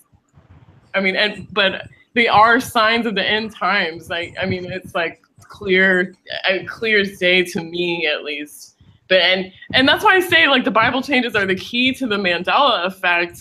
They arguably, I mean, are like the Bible's hit the hardest, and it's all the other changes are kind of, I just consider like subsidiary changes, you know, like slightly less important to the Bible, because that's, you know, I always respect the Bible. Do you subscribe? Like, relevant. Yeah. Yeah, it's like it was claimed to be God's word, and I was always challenging that. And it's like, well, now we have pretty good proof that like the world is supernatural and that God's word is being attacked. So that must mean something to validate the claim that it is the divinely inspired word of God. You know. Yeah, that's an interesting point of view. I've never heard of that before. That the Mandela effect is attacking the Bible, so it must have been something. Must have been. I have a question. Yeah. Go ahead, Harold. Oh, yeah. Hi, Migs. Has Revelations changed? Yeah. Not at all. Oh, it has. Yeah, the title of it changed, and then you have. Yeah, I know. Different parts. So, like, Christ is, you know, Jesus, the glorified version of Jesus is coming back with a golden girdle about his paps, which means nipples. I mean, it's so silly. Like, they're just totally defaming him and mocking him, as you would imagine, you know, as you would expect with these changes. Yeah. But basically nothing other than that has changed. I can't think of anything in Revelation off the top of my head at the moment, but not. I think he's referring to "For the very elect shall be deceived," is what you're talking about. The reason why I brought that up to you earlier. Not only that, but anything at all. Yeah. Anything at all. No, I mean, has anything at all changed in Revelations besides that? Oh, yes. At the end, the very last verse has changed for people. I think for a lot of people, the very last verse ended in, "Even so, come, Lord Jesus." But now, now the end.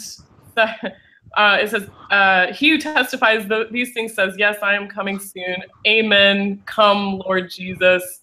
Oh, no. I'm not even the King James Version. It says, "Even so, come, Jesus. Come, Lord Jesus. The grace of our Lord Jesus Christ be with you all. Amen." That's the new last verse. And then for some people, it even says after that, "the end."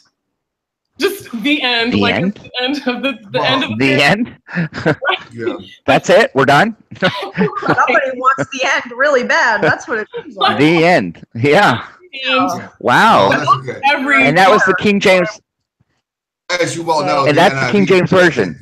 Yeah. As you know, the Mandela effect has affected a lot of different Bibles because the NIV now says, "Stay tuned."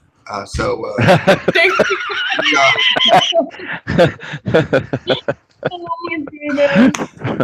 Part 2 coming soon. Ty, it sounds like you know quite a bit about Scripture. How long have you been a Christian? Or you are a Christian, I take it, or are you just you're a minister, maybe? I just play one on TV. I know a little bit of Bible. Yeah. Got that. So, what do you think the Mandela effect is? Do you think it? Do you share my opinion, or?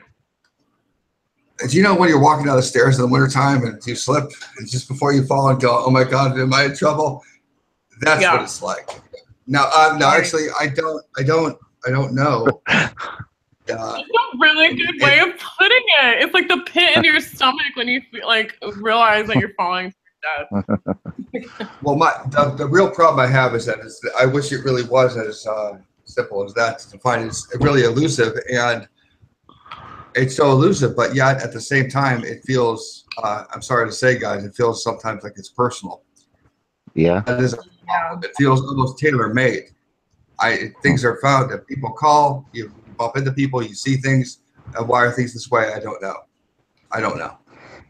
Sometimes you're not looking for it at all, and it's.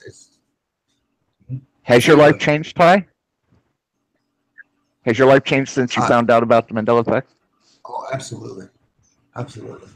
Did it? How is it? Yeah, how has it changed? How did it change? Well, it changed namely because what I remember them to be, and they don't add up. So what I believe to be true, unfortunately, is not true. It can't be a psyop because my physical Bibles have changed, my physical audios have changed, my notes have changed, everything's changed. My friends, they don't, anybody who was a Bible friend of mine, I can't find one. I can't even find one, even one, to agree with me on anything at all. The only thing that saves me is that they know better than to argue with me. And that's it. They don't want to argue with me. And it kind of scares them. And they say, okay, I'm just going to have to excuse myself. I wasn't just a Bible person that believed. I was the worst kind. Did you say not even one person in your life believes you? But they just tolerate? Not even one Bible person, but But they're afraid to argue with them. When I say by saying I'm a Bible person of the worst kind is I'm the guy that I will talk to you, I will explain to you apologetics on anything. I don't care if it's Buddhism, I don't care if it's Catholicism, Pentecostalism, Charismaticism, Mormonism, Jehovah's Witnessism, I don't care. Yeah, me too. Yeah. Same guy. I'm the same guy. About all that stuff, I mean, it's good to be able to know like what I studied all of that. And what good does it do me if I don't have any authority anymore? Right. The authority that I have in the Bible, I don't have it now. So what do I got? What happened was I used to be at one time on Facebook, I used to run groups and Bible groups. And I used and when I went into the Mandela Effect, I found some changes. I went back to these groups, and I started apologetically going over these verses or arguing verses, defending verses, and I was defending verses that were no longer there. They're not there, and I had to. Oh no! Yeah, so I had to. So I quit the groups. I excused myself from the groups, and I quit Facebook and started another account. And that's it. The rest is history. Wow. Yeah. I couldn't even explain myself because obviously, like I said, nobody believed me to begin with. They didn't know. When I went, the thing that really bothered me about the Mandela Effect concerning the Bible was that. It's not that people didn't believe me that surprised me, because obviously if they didn't see it, they didn't see it. I couldn't fight them about that. But they not only didn't see the Bible verse changes, they saw a new Bible verse change, and they had a history, a memory to back up. That was there forever. Right, they thought it was there forever. They said, Tyler, 20 years ago, don't you remember this verse? No, I don't. No. Well, I do. 20 years ago. Well, it wasn't that way 20 years ago. It's changed. It wasn't that way a year ago. Right. It wasn't. Well, in my case, it wasn't that way last week. What are you talking about? This wasn't. I know. Like Matthew chapter. So it was Matthew chapter 7, and the first one was judge not lest ye be judged. No, it never was judge not lest ye be judged. And I said, well, yes, it was. They said, no, that is the most misquoted Bible verse, you know that. And I said, not quite. I know it is the most common quoted, most Bible verse. It was never misquoted. Everybody knew.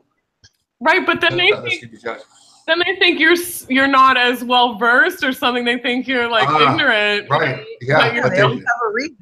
Came from a different timeline. However, these are people that I've talked to daily for years. And they go, wait a second. And I said, no.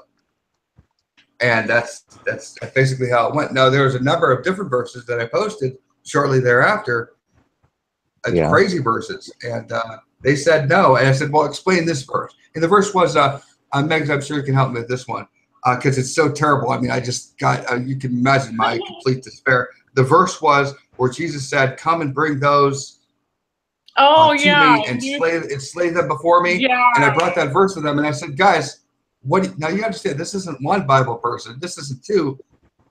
And the friends that I had are not laymen. These are all pastors from all over the world. They're all pastors. Wow. They're not laymen. What did they have? Okay, The Luke 19, 26, and 27. What did they have to say about that? They said that's the way it always was. No. And their dissertation, their exegesis, their dissertation, their explanation on the verse was borderline. I couldn't believe what I was hearing. I said, you got to be kidding. It's never been that way. Jesus would never say, slay them before me. I'm sorry. No. And they said, well, they said, and I said, well, you know what? If you were talking to someone else, maybe. But you're talking to me.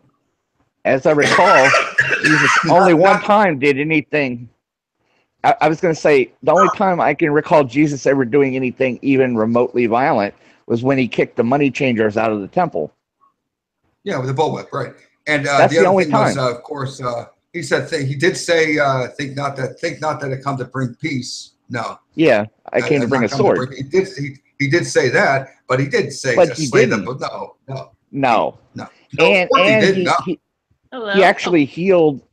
He actually healed the guard in the garden. When, Peter cut off his ear. His ear. That's right. His ear. Yeah. And, he cut off his ear and he healed the ear. And he said, if you live by the sword, paraphrasing, you die by the sword, basically. Right. So the point is, now I'm not a pastor. I'm just a layman. I'm a layman, so but I can only imagine these people have 300 people that know the Bible and not one of them see the Mandela effect. And then when I mean 300, I don't mean 10, I don't mean 30, I don't mean 40, I mean 300. They're not all. It's a huge gaslighting phenomenon. I mean, it'll make you think it really is going insane. And it's like Satan's last hurrah. This is his last card that he's playing. Now, before he gets I went back to my studies. My studies because, of course, I have books. Obviously, I have audios. I have gigs and gigs and gigs and gigs and gigs and gigs. I got to have 80 gigs worth of sermons. 80 gigs worth of sermons. What's that? Wow. Let me tell you, that's a lot on expository teachings for teacher after teacher after teacher, looking at Matthew 7, looking at Matthew 7, looking at Matthew 7, looking at Matthew 7. Everything changed. So not only the Bible changed, guys. That's the point. That's the point, Michelle. Their memories changed. The Bible changed. But their memories changed, and all of them, and all the copies changed. Everything changed. The only thing I can say is that is weird is my King James Bibles that I have, which I have, 50 different King James Bibles. They're not all the same. Some of them have changed a certain way. Some of them changes others.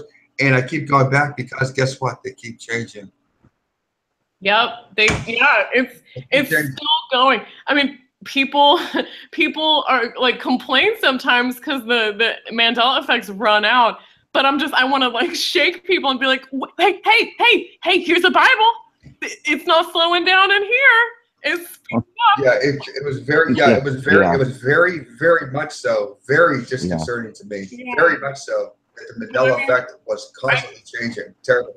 I can hear it in your voice. Like, I feel the exact same way too. I mean, it's just a bizarre Twilight Zone feeling. And then to like go back to some of those sermons that you have, and then you hear the pastors talking, referencing the, how things are in Scripture now. Like for example, I was just listening to a Pastor Lawson sermon, Charles Lawson, and he was referring to Christ as the minister of the circumcision. Like he just was like just throwing that title around. No, the minister of the circumcision. No, actually, no. The minister of the circumcision. Yeah, that's what you said. Yeah, it's in Ephesians. Right. Like the circumcision that's in truth or something. But I went to the minister of the circumcision is a reference to the Jews. Yeah. Circumcised. That's what it is. It's in the book of Ephesians. That is true. But there's a dozen things that are way off the charts bad. And what you get into every once in a while is that you'll come across something like Easter, which sounds like it shouldn't be there. And people have argued about it even before the Mandela effect, that it should be Passover. And it's actually Easter is what it should be. But that's not the point. The point is that there's more than too many. Even if there was one change in the Bible, believe me, I'd be upset. Right. Even if I'd be very upset. One change. I have a question. I have a question. Brian. Go ahead. Brian, are you there? Yeah, I'm here, Harold. I was looking up. Let me ask you a question. Could I ask you a question? Yeah, sure. You were handwriting the Bible, right? Hand copying, yeah. Yeah, hand copying. Has your hand copies changed? Oh. I don't think so. No. There was a handwritten project. Matthew, where are you writing now? Where are you copying now? I'm in the Gospel of Mark. Once I finish Mark, I'm done with the 4 Gospels. You've done Matthew already, though, right? Huh? Have you done Matthew already? I finished Matthew and Luke. Okay. They're both in. John. What was that? Matthew what? Oh, what? The Luke 19:27. Or which one were you talking about? Matthew 19. I don't know, when you were just talking, yeah. You were just talking about it a few minutes ago. Yeah, no, the change. There was a change you said happened. Oh. What I'm trying to do is I'm trying to see if Brian's copy is the same as your copy. You see, because Brian wrote it out. Yeah. You know, he wrote it out. So what would it be? What changes? Okay. Did you get through Luke yet, Brian? Yeah, Luke is done. Luke is scanned in. John is not scanned in yet, but it's finished. I just have to put it together and scan it all in. And so Luke 1927 didn't change. Like, what did you write instead of that? Because some people were wondering. Like, yeah, let me just show you guys what you'll see when you open up the drive and look at it. Because I heard there was EYA was doing a project. It was called the Categories Bible, I think, where it was the handwritten Bible, but that was changing. Like, it was a huge PDF file. Somebody had. Yeah, that's what I wanted to see. I wanted to see if this changed. Yeah, you guys are welcome to collaborate on this. Just let me know, and you guys can. Awesome, Brian! I didn't know you were doing this. Yeah. I've done pretty much all these books here, except for Mark is one that I haven't finished, and Acts. I have not done Acts either. I think it's just these two really, but I've done all the rest of these. So Luke. Okay, you see how it says completed on? First of June 2017. I see it. And here's the PDF right here. That's my handwritten copy. Oh, and gosh, this is worse than the scribe. Yeah, I underlined the important verses, the ones that just kind of stood out to me. Anything that seemed wrong, I circled, or something that I remembered that EYA was mentioning. Is this King James? You have the same writing as me. Is this King James? Yeah. Right, I know. Brian?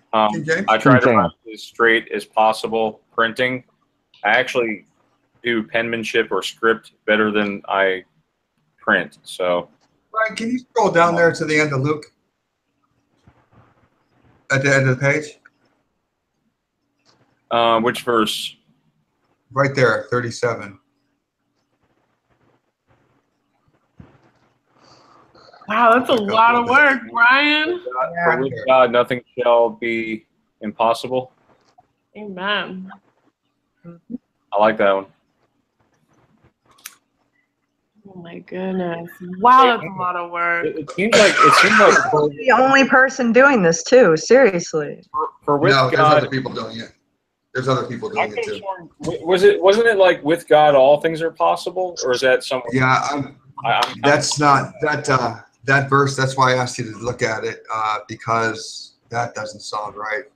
I think all things are possible with God or with God. Well, because what it is Luke is a, go back up to 37 there so you can see it. It's a negative. You see what I mean? So you see how impossible is there? Yeah, it's a double negative. Yeah, it's not right. It should be, for with God, all things are possible. All things are, you're right. All things are possible with God. But I'm looking, and that's what I hate about this, because I'm going back to my memory is good. I have a good memory. Okay, I've been blessed with good memory, but I don't have an Adamic memory. Okay, it's not like that. Yeah. So the point is that, especially when you get in people with groups and people that read the Bible, study the Bible, there's people that really do know the Bible, there's people that can recite the entire Bible supposedly. When you get 2 or 3 people together, they weren't ever taught to memorize the entire Bible. Of course, there's a certain cadence in the Bible that you can memorize certain scriptures, of course. Lord is my shepherd, I shall not want, blah, blah, blah. You know that, okay? Yeah. But because of the cadence, because it's written that way. Now I see that the cadence is gone. Right. There's no cadence to verse 37. There's no rhythm to that. There's no flow to that. It's not, it doesn't, for nothing with God, nothing shall be impossible. It doesn't sound right. So what is that? Did that change? Is it possible that one changed? Yes, but let's take a look. Now my question is, in the handwriting, I was thinking, I was positing that the handwriting, when you write down why I was against handwritten Bibles, was that I thought in the Mandela effect that your handwriting would either change or it would simply disappear, because on my Facebook page, the post that I made on the King James Bible that I made, the direct references that I made, simply were gone. They were gone. Wow. They were not there. Okay, I made a point by point. One time I made a posting of what people, common misconceptions, suicide, you go to hell, common misconceptions. Okay, that's what I put up. So it was 3 or 4 or 5 or 6 common misconceptions, which I gave scriptures, I gave answers, very down to earth stuff, nothing hard to understand. But when I went to the verses, or I went to the post was gone. I never delete anything. I keep it there for a record. And I said, where it's gone. Not there at all. Like it supernaturally whited out. Yeah. Basically. Yeah. Like I never did it. Like I never did it. Just as Billy Graham's funeral, and he died, because I remember several conversations. What do you think we talked about that day, that week? What do you think we talked about? Wow. Okay, so I mean, it wasn't just, I saw it on TV. No, we talked about it. What did we talk about? We talked about Billy Graham's theology and what was wrong with his theology. Why his theology could have been better, and what he taught, how he taught what he taught. And why would we be talking about that? Well, because he died. Now, when I talked to people and I said, do you remember us talking about Billy Graham? They don't recall me talking about Billy Graham. Or us talking about Billy Graham, I should say. How could you talk about Billy Graham? He was alive. Right, how could you? He was alive, right? Yeah, you couldn't have talked about it. So you see, the problem I have with the Mandela effect is it seems to not only be changing things, but it seems to be wiping out entire segments. But when it comes that means you wipe out reality. Well, AI could wipe out anything on the computer. No, I mean, we're not talking about Google. We're talking about our reality somehow. But we're talking about hard copy. You see, hard copy. You're talking about hard copy. How are you changing this? How are you changing something that I've had for years? Adam. Well, here's a solution that Candace had yesterday. She said that she thought that the graphene, which was the smart dust, somehow was mixed in with the ink, and that it changed on the page. That's what she said.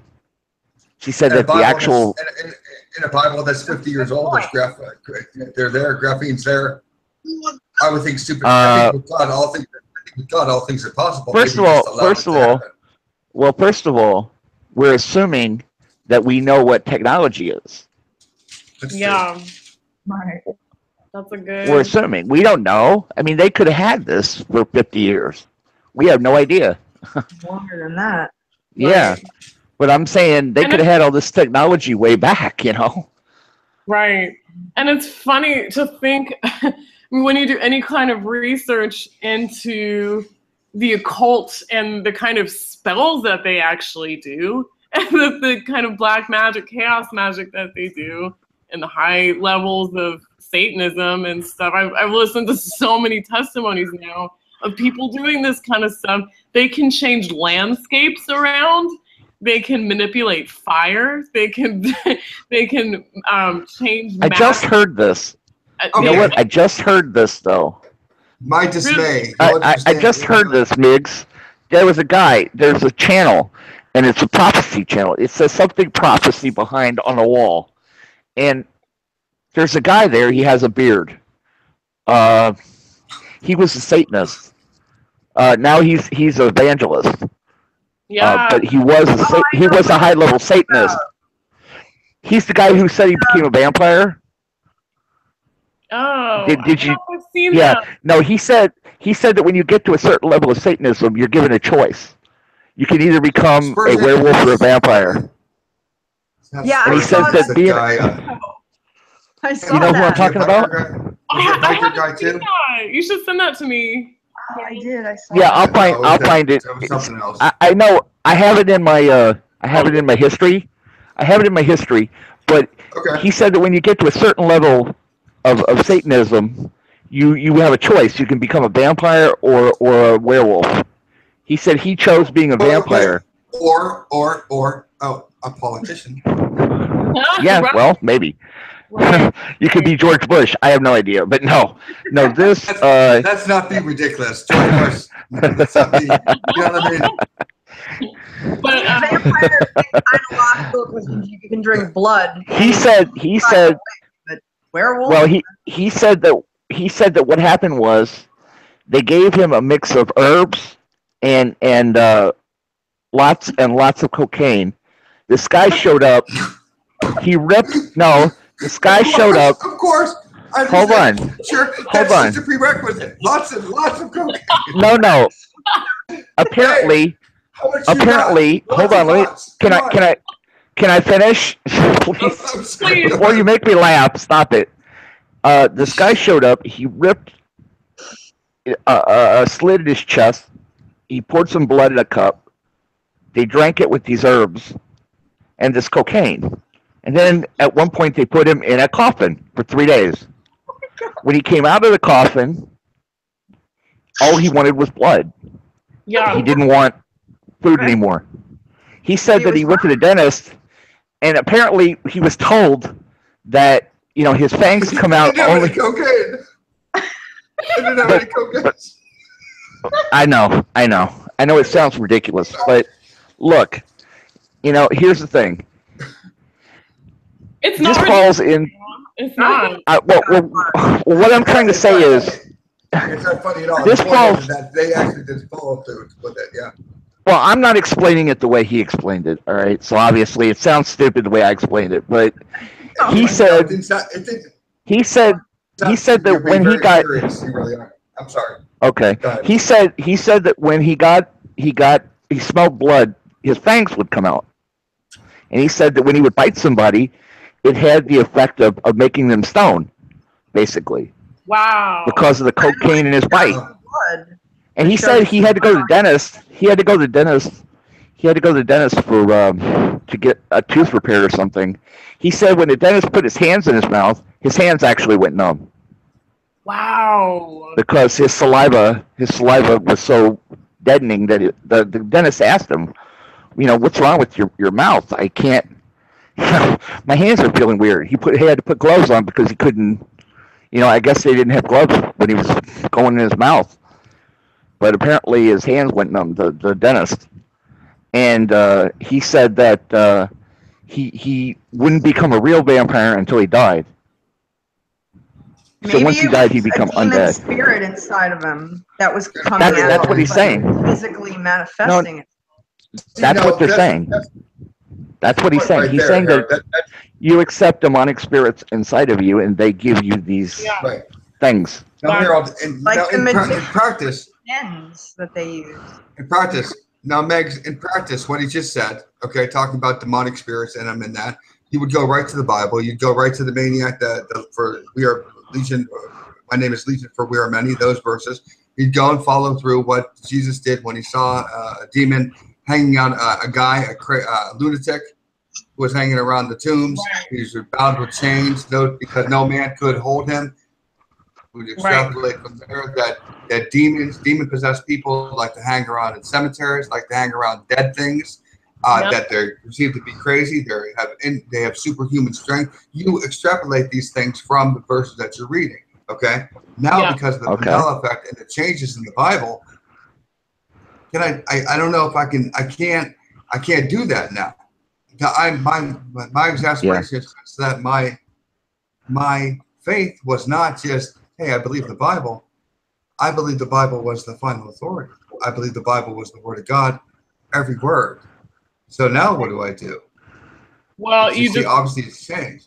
Right. You believe in it 500 times more intensely. Like that is exactly what I got from the Holy Spirit. Like you have to, whatever you believed before, like the Mandela effect will make you know that it was true. I mean, every word in the Bible that you read and memorized was absolutely true. The Mandela effect is confirmation of it, because God even prophesied.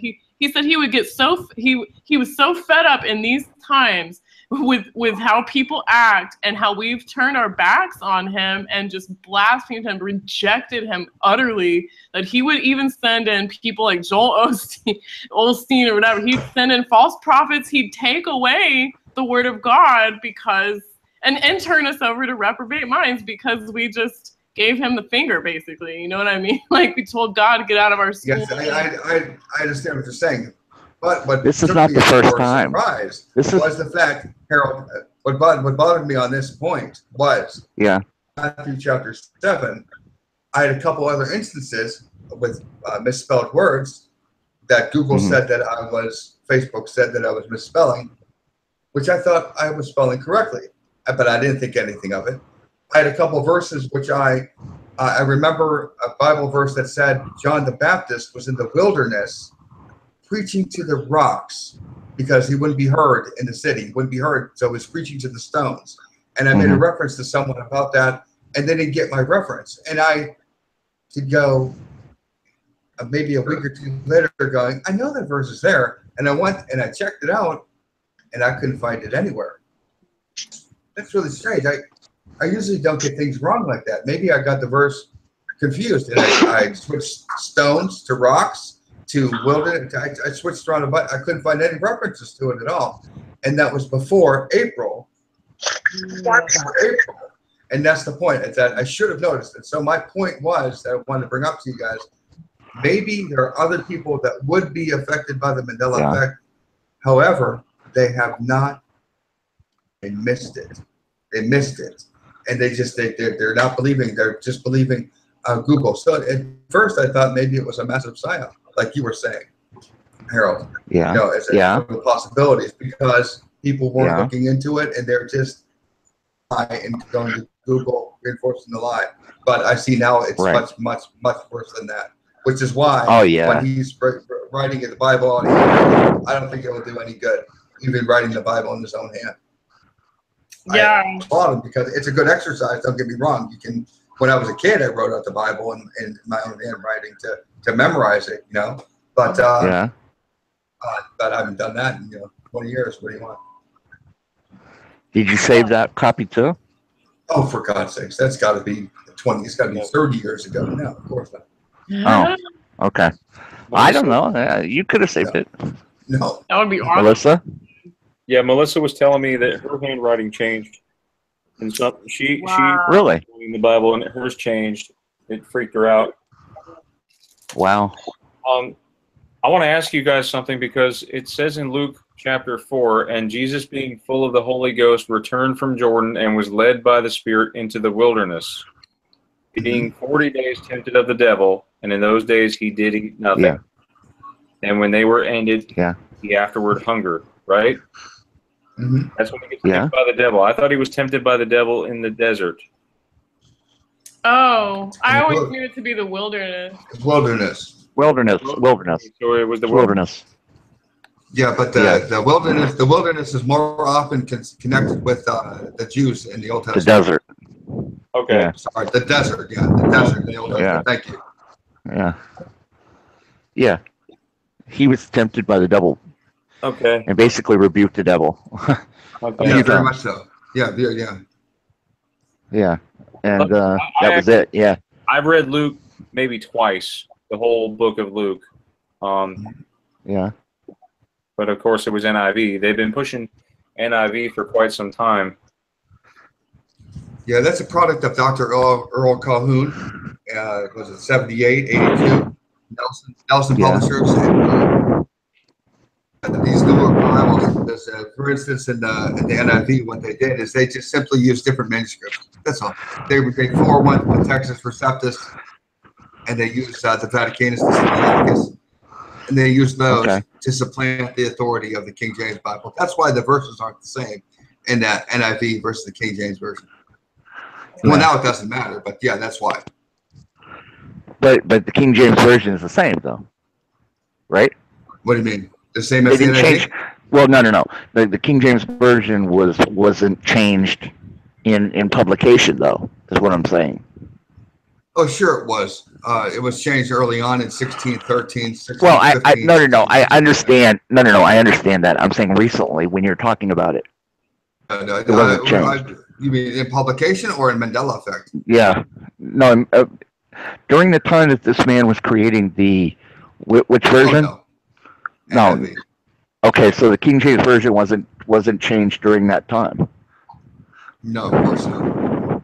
You were studying the Bible for how long? How many years? Me? Yes. Well, I'm a layman. What do you want? 25 years? No. I don't mean layman. I'm saying you studied the Bible and did research for 20 plus years. Sure, yes. Sure. On and off. I mean, like I said. So you would know, but no. But you would have known if something had changed that was obvious. Oh yeah, no doubt, right? Even if it wasn't obvious, someone would say something. Sure. All right, then let me ask the question. When was you said that there was a change that caught your attention? What was that change? That must have been the first change, right? Matthew chapter 7. Okay, so Matthew chapter 7 caught your attention, and from that time, you did what? Did you start checking the entire Bible, or did you just study book by book, or you know what I'm saying? I actually, what happened in practice? Ready? Find it, get mad, find it, get mad, find it, get mad, and every time it'd be I couldn't believe it. Get mad, you just don't know what to do because I knew what it meant. If the Bible's the word of God, like I said, I was King James onlyist. Well, yeah, King James onlyism. That's a heck of a thing. Yeah, you're right. That's a heck of a thing. So, I mean, you're talking, and I did go. I think I said this before. I went back, and of course, I believe you. I went back to the original Bishop's Bible. I went back to the Geneva Bible. Right. I went back to the Tyndale. I went back to the Coverdale. I went back to. I said, "Oh, here it is, Matthew chapter 7. Here it is." Well, this is Matthew chapter 7. Found Matthew chapter 7 in the right. Did you get the right way? Because in the Bishop's Bible, judge not, let's see, you judge. I was so happy I couldn't believe it. I turned. There it is in the Bishop's Bible. I can't believe it, and I looked again, and it was gone. And what? Did you? Now let me ask you a question. Have you got the direct Hebrew translation from the original Aramaic? The Hebrew no. The Aramaic is only in chapter 2 through 9. Okay. Yeah. That's Joel chapter 2 through 9. However, and if you're talking about the Hebrew Chaldee, and it's just Jewish. Why would I want that? Why would anybody want that? No. I mean, it would be translated. You know what I mean? Like the American translation. There's actually an American translation. Well, there is. It's the King James Bible. It's an English translation. Why in the world would you get an American translation of a Hebrew Bible that's already been translated 1,000 times? Because if anybody had a real problem with it, you know, have a big problem with it? The Jews. And they don't. They don't. The Jews would have a problem. They don't. The Jews would have a huge problem. So what you're telling me is all the Jews are Mandela affected as well. No. I'm saying that they don't see anything changed. They don't see anything change. No. I'm saying in the Old Testament, in the King James, yeah, it was fine. Yeah. After the Mandela Effect, there's a million changes in the Old Testament. Yeah. Of course. Yeah. But they don't see it. Yeah, they don't see it. I don't know if they don't see it. I haven't talked to them. That's an interesting point. I haven't really heard from many Jewish people about like the Torah changing. Or, you know, I'm sure they're out there, but I haven't talked to them.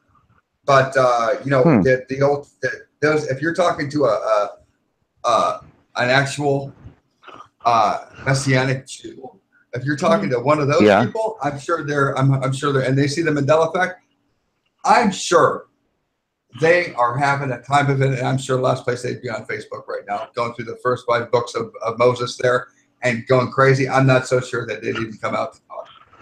Yeah. I'm not so sure. It's going through the Torah, you know what I mean? Because they're studying it, they're praying, they're looking at it every day. You understand? They're going through the Torah, Genesis, Exodus, Leviticus, Numbers, Deuteronomy, and they saw right away that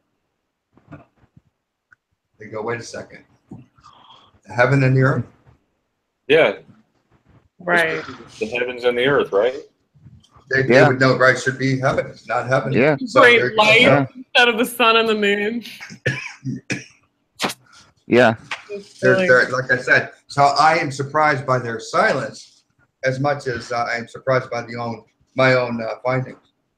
Yeah. You know, but then again, they may still be in that group of.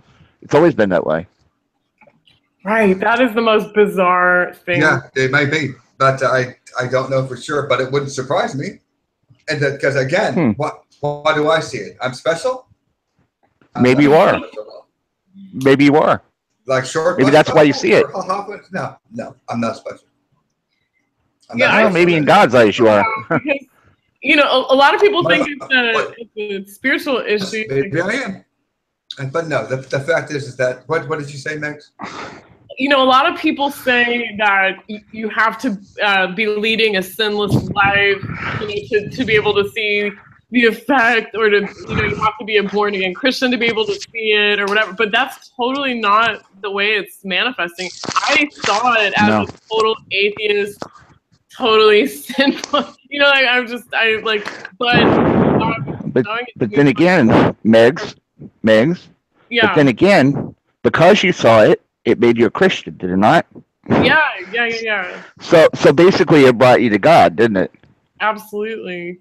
So maybe the people. I mean, I can just only imagine that, you know, God is directing people to this for a reason and keeping people from it for a reason. Like perhaps pastors of large churches, you know, he's not allowing to see this or whatever because it might threaten the congregation, or it might cause. It sounds good, but the numbers are just far too great. Christian numbers are so small to begin with. Those people that are actually saved are a very, very small group.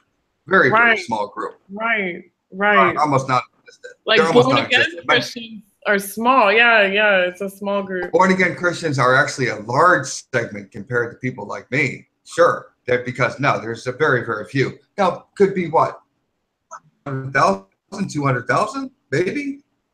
People do not see it either. If they don't see it, and even the what do you want to say? The Amish, the Amish don't see it. If, you know, those people are Christians too. Yeah, they might be crazy because they don't use electricity, right? And you understand, but they don't see it either.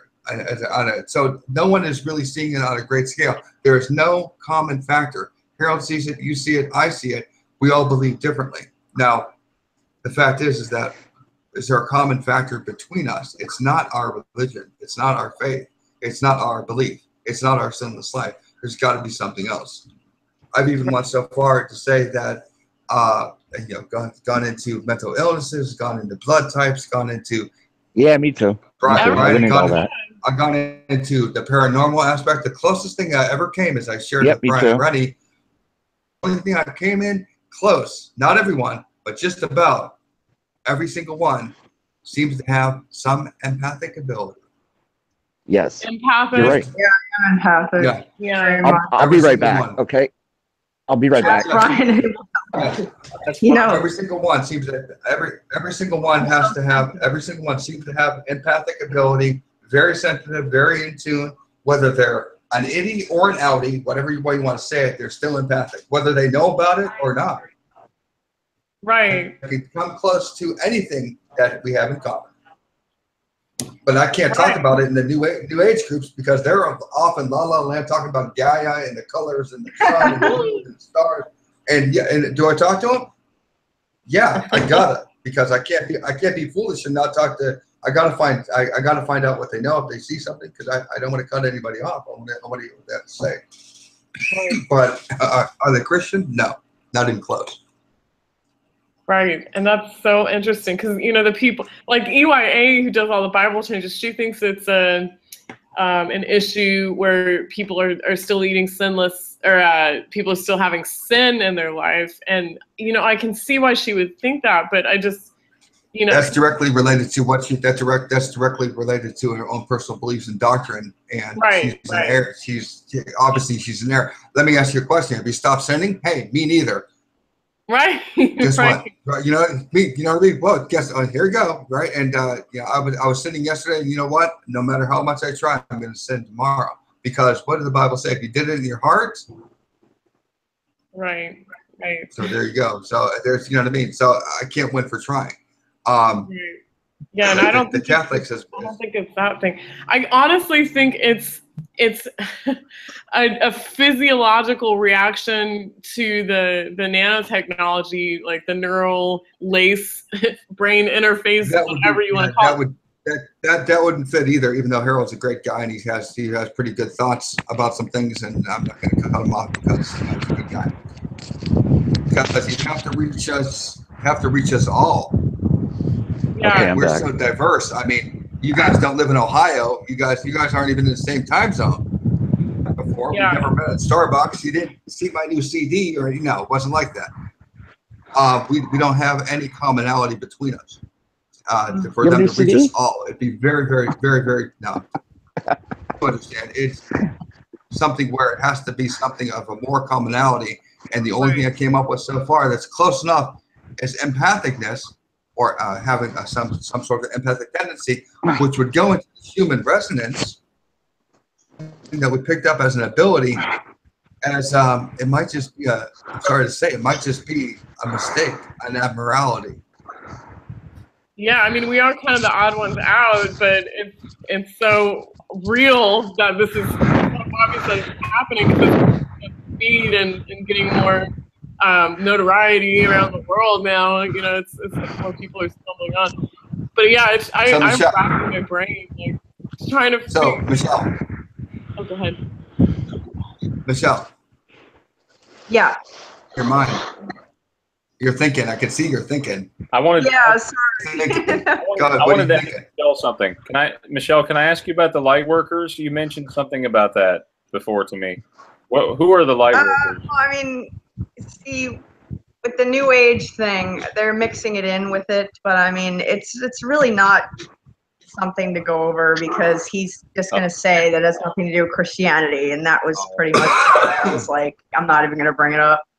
But there are a lot of people. No, I won't. I won't. Go right ahead. That are experiencing this stuff. So there's documentation.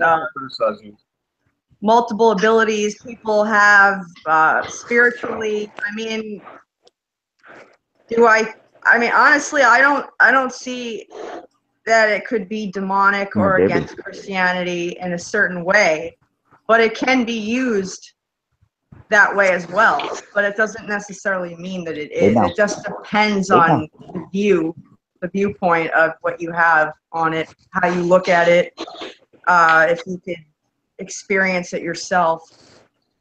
No, I'm an indigo adult, I'm a crystal adult. I have what's called memory retrieval. I can actually speak a language that I don't even know what it is, and I actually told Brian a few nights ago. I sent it in a voice text. I just started speaking a language that I did not know. I have that ability, and people are saying it's called star seed language, and I don't really know what to make of that. I just know that I can speak it, and I looked it up a while back, and the closest they could translate it with was Portuguese. But I mean, I believe it was a memory retrieval from one of my past lives. But yeah, there are gifts and abilities that people do have, and they're getting called Satanists and all this stuff, and they're not, and they are Christian. Right.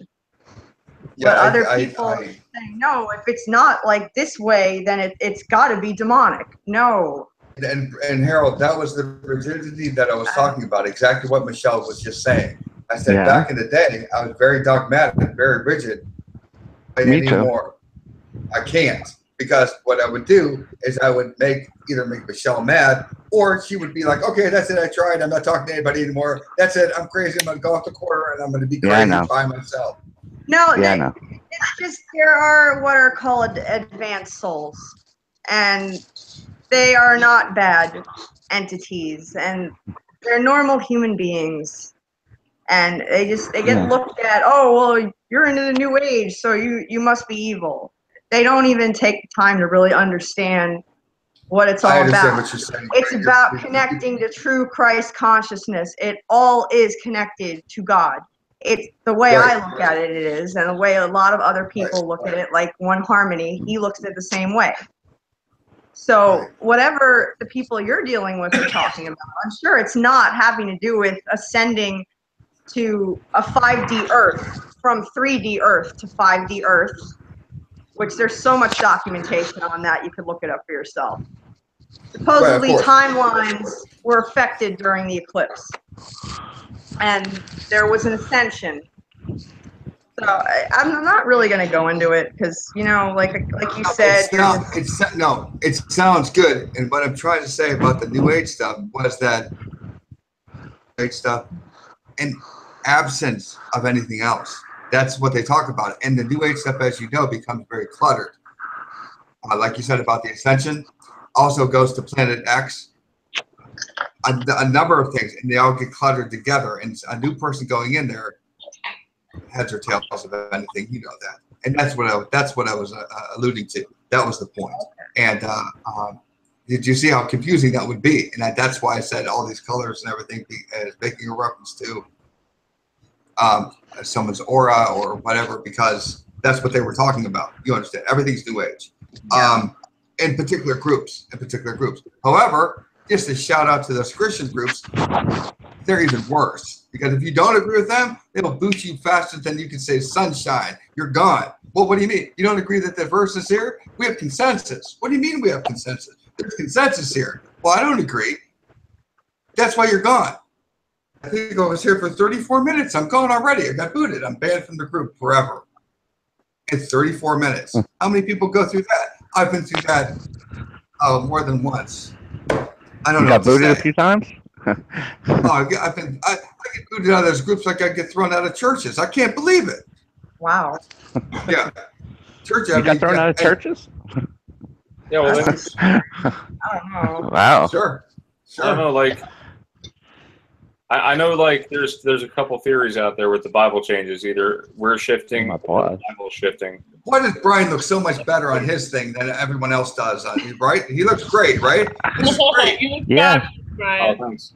Yeah, you do. He looks great. We all look like we're overworked. We're tired, but he's like, this is great. He's got a makeup artist or something there. Like, he never gets tired. I mean, he's good. Right. It's good. It's like, so. Go ahead, Brian. Hey, I was just going to go ahead and end the show. I guess you guys want to come to an end, because it is getting into the 1:30 over here hour.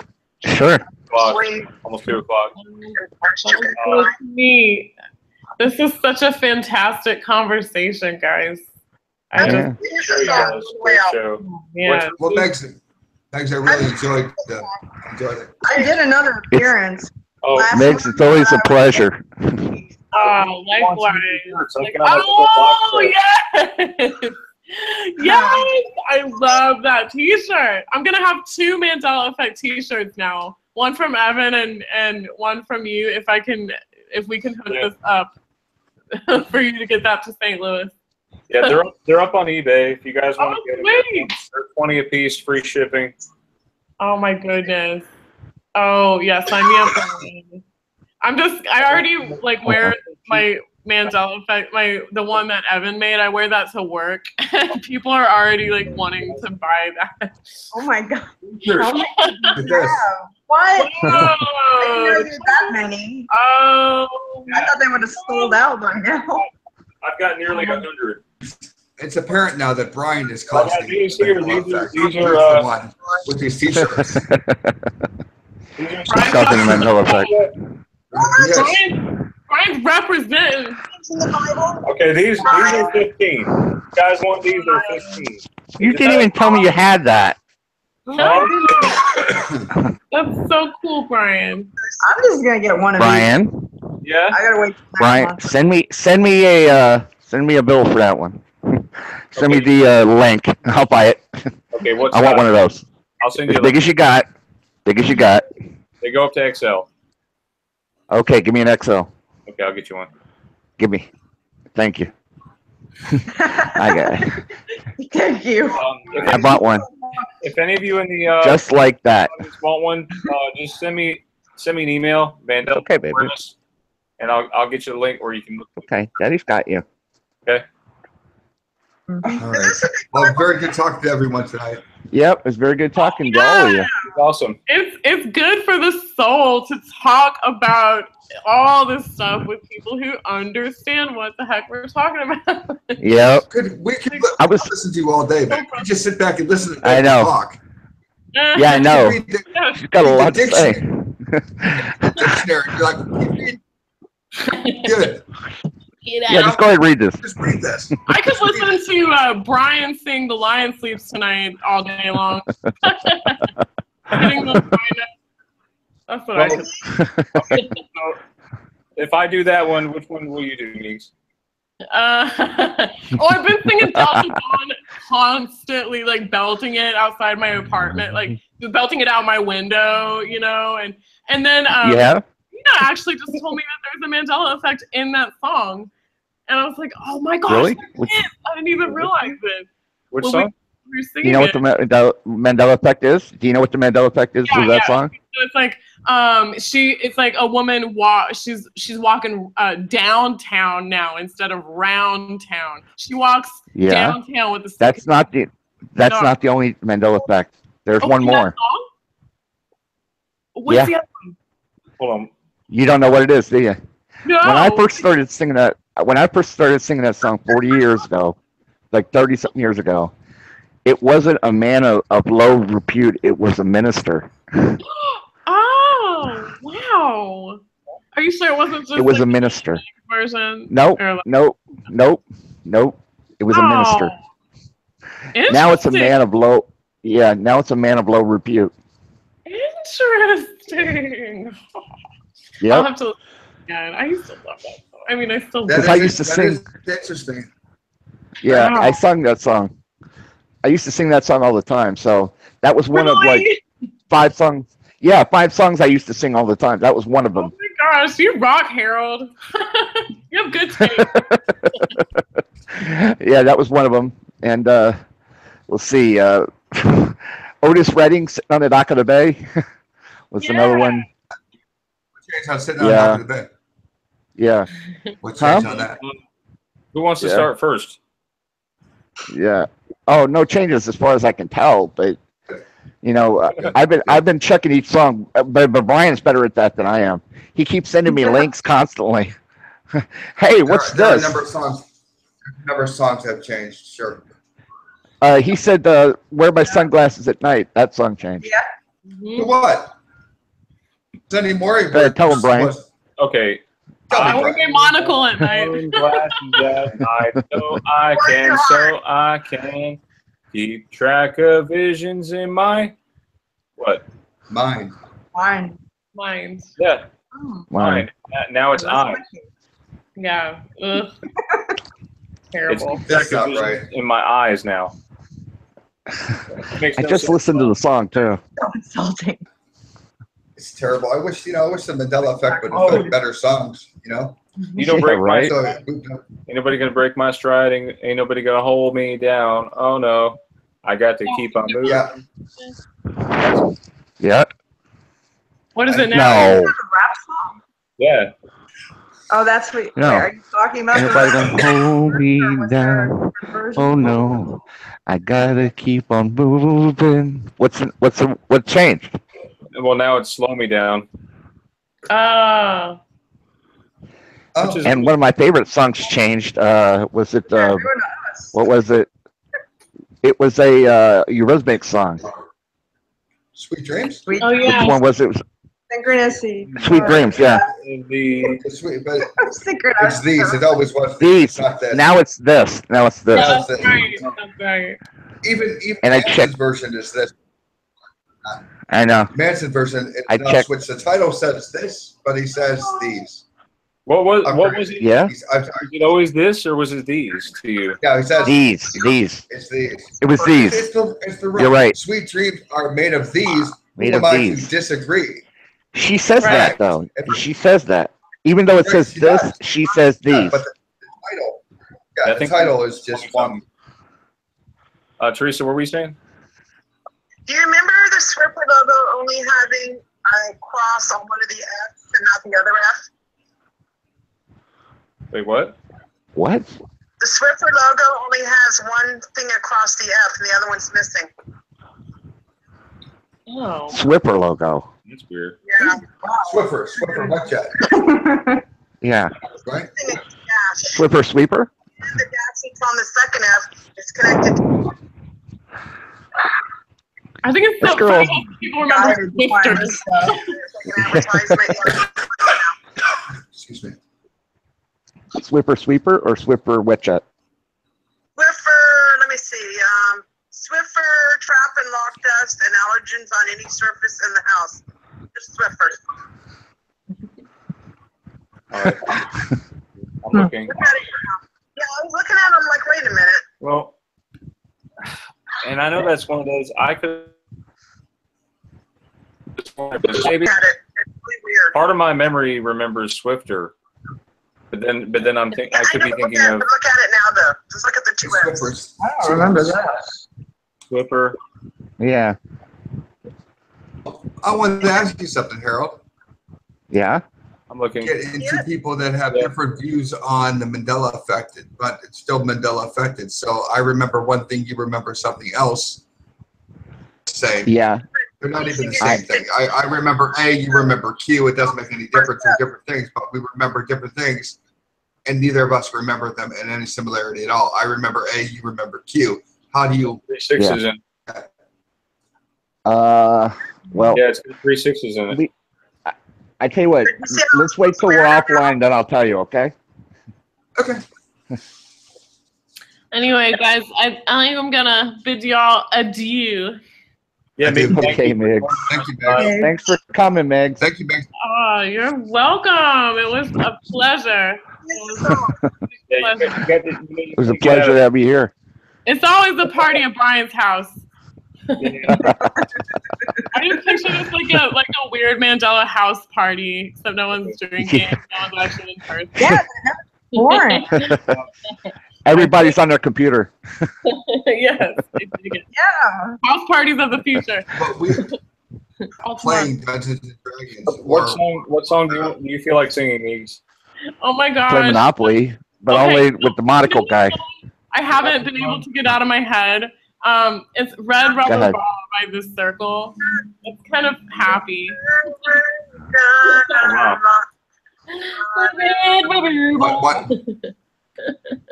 It's just kind of a stupid little, funny little. Yeah. Do you guys know these songs? Hang on, let me switch over before I get copyright. Hold on. I guess it can. I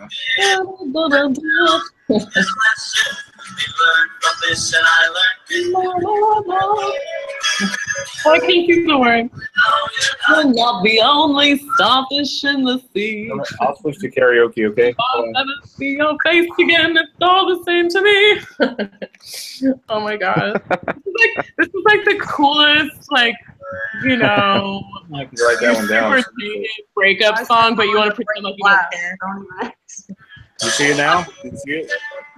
It's beautiful. How many of you are thankful that Megs did not request Pantera? Yeah, no death metal.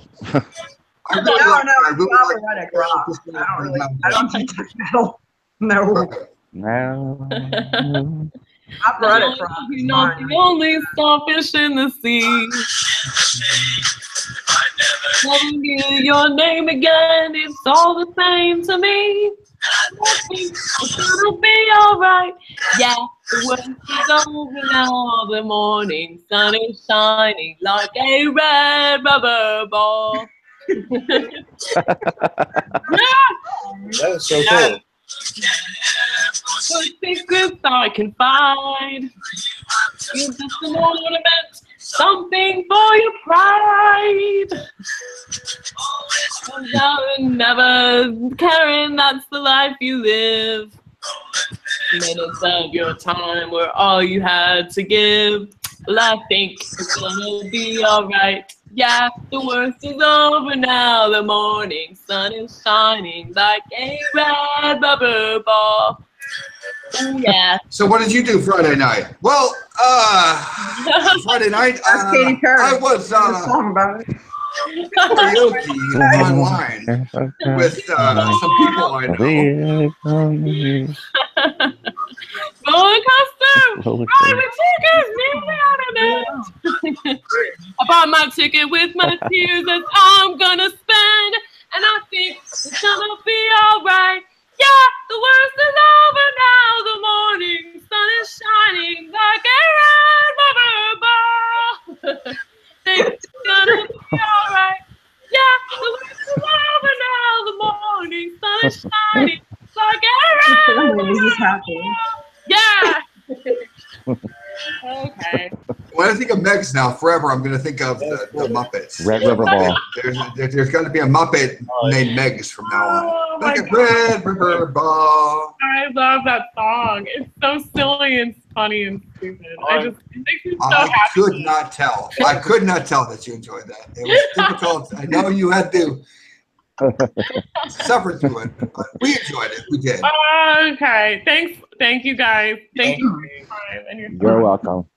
I will. I'll catch you guys next Friday, hopefully. Okay. Okay. God bless Great. y'all. Much love to y'all. Good night. God bless. Good night. See ya. Bye. Good night.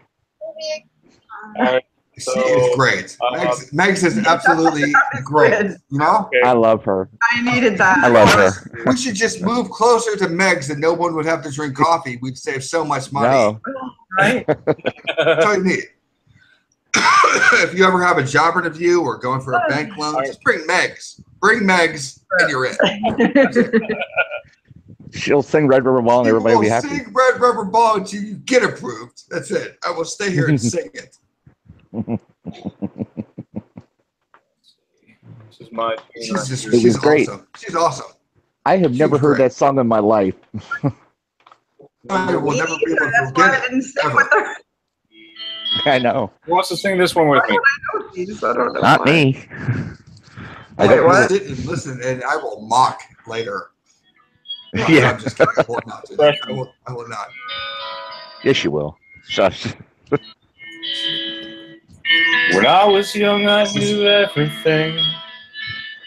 And she a punk who rarely ever took advice. Now I'm guilt-stricken, sobbing with my head on the floor. Stop a baby's breath and a shoe full of rice now. Can be held responsible. 'Cause she was touching her face. And I won't be held responsible. You fell in love in the first place. Oh, the life of me, I cannot remember what made us think that we were wise and we never compromised. For the life of me, I cannot believe we ever died. For these sins, we were merely freshmen. 1997, y'all.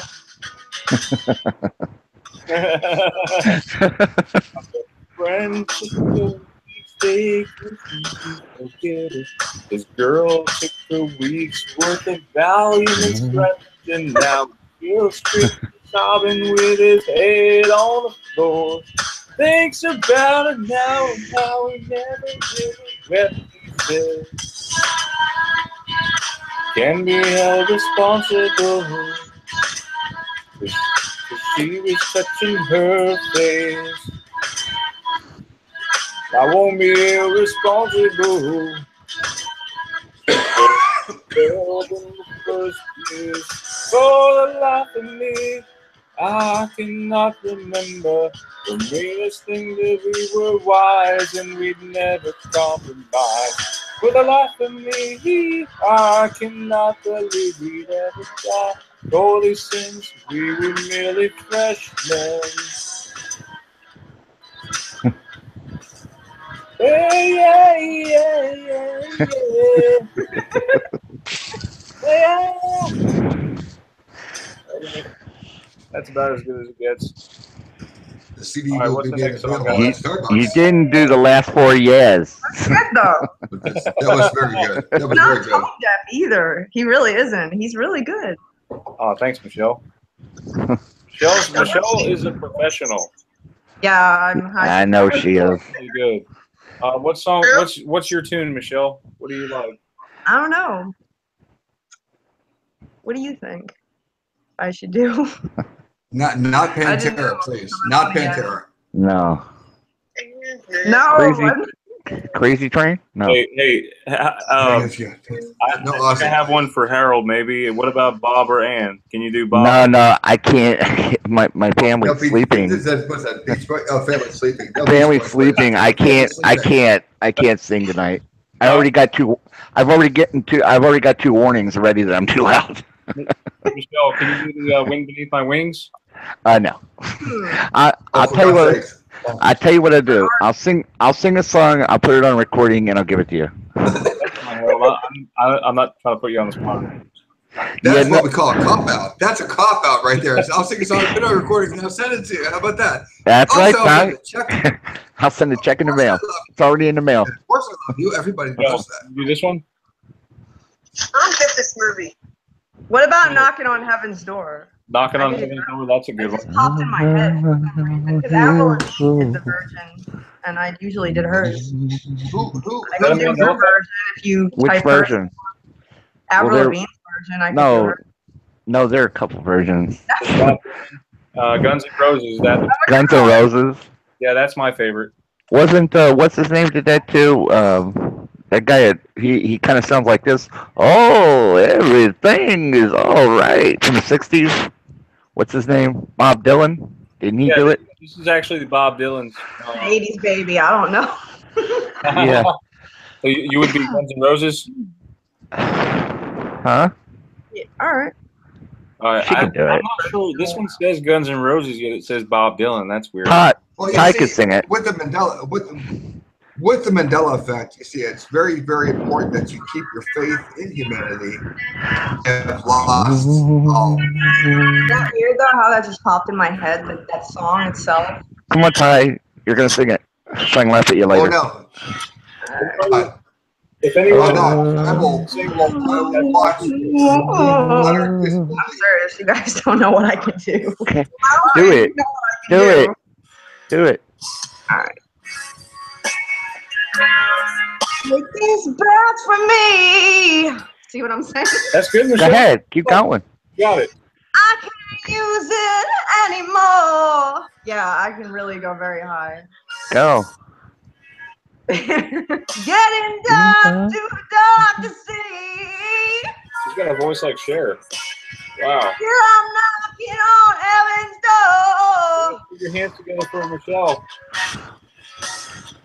Knocking on heaven's door. Knocking on heaven's door.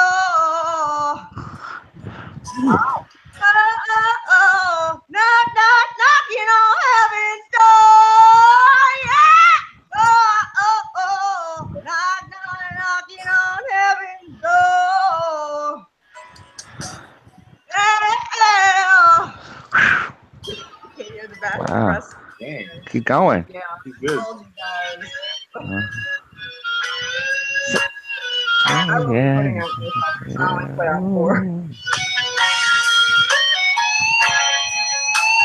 You got a break there.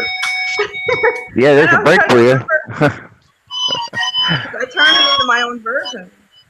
I work with it. Sounds like Cher. I could play this on guitar here. My guns in the ground. Ooh.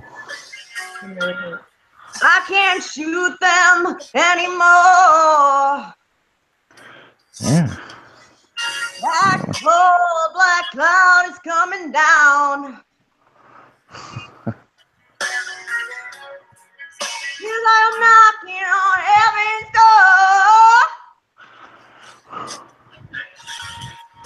Knocking on heaven's door. Knocking on heaven's door.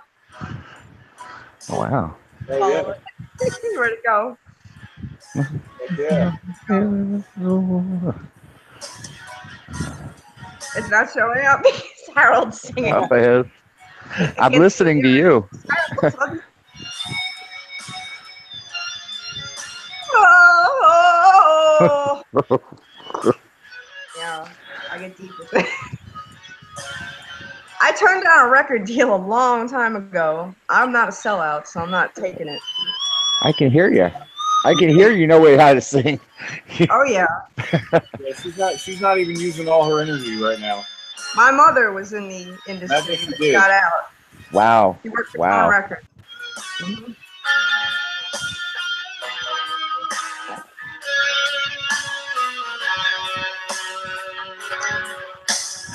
Well, we need to be knocking on heaven's door right now, folks, right?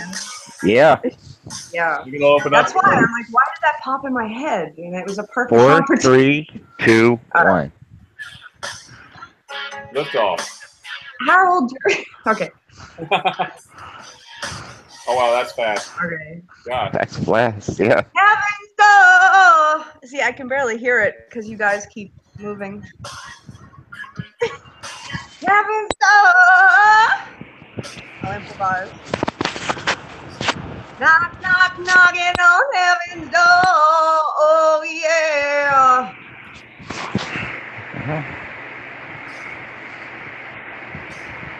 Harold. For some reason, he keeps showing up. All right. Heaven's door. Oh, oh, oh, oh, oh, oh, oh, oh, oh. Sorry. It's okay. Wow. No, it's just you keep hearing. Okay. Oh, no. Oh, oh, oh. Yeah, I'm trying to improvise. I don't know why it keeps showing up instead of lyrics.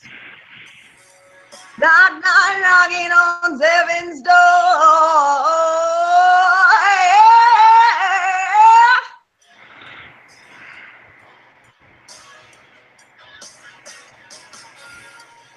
Knock, knock, knocking on heaven's door. Oh, oh, oh, oh, oh, yeah. Hey. Did I get it right on? I have Hey, no put idea. down on pause on that one, guys. Yeah. Man, when they say knock them dead, you really do. You really do. Yeah. You're good. Thank you. Yeah, that was really good. All right. Get rid of it. I'm going to do Yeah, it really was. I took a break, so Okay. I haven't done covers in about a month. So